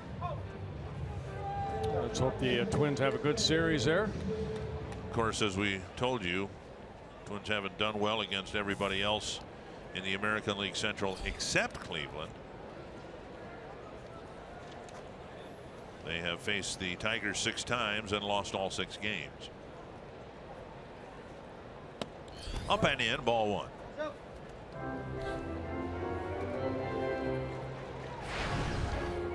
Suzuki hit by a pitch. He's also flied to right and grounded to third.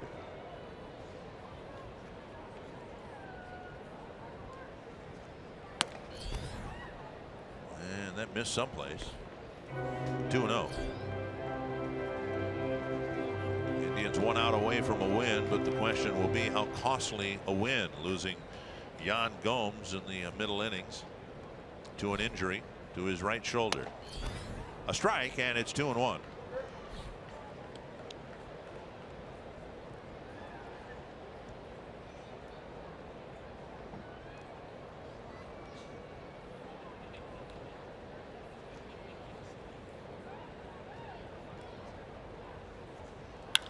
Chopper to short. And it took them 3 tries, but the first place Indians have finally beaten the Twins in a series. Having been walked off 3 times, they rebound nicely, and Bird, I thought, really responded well. It can be really disheartening to lose a teammate to an injury, but that's when the Indians took control of this game. Well, it's a team game, and even though you lose your catcher as in Gomes, and again, we hope he's okay, but the Indians do come back and score 4 runs since when he was hurt back in the 5th inning. Twins will head to Detroit, and the Cleveland Indians will head to Kansas City. And Anthony LaPanta, we will head our telecast over to you. And we'll wrap up this brief homestand for the Twins to open the post All-Star break portion of their schedule. Twins drop 2 of 3. We'll hear from Paul Molitor. We'll preview the series in Detroit, and we'll take a look at how Josh Tomlin took care of the Twins today. Next on Twins Live.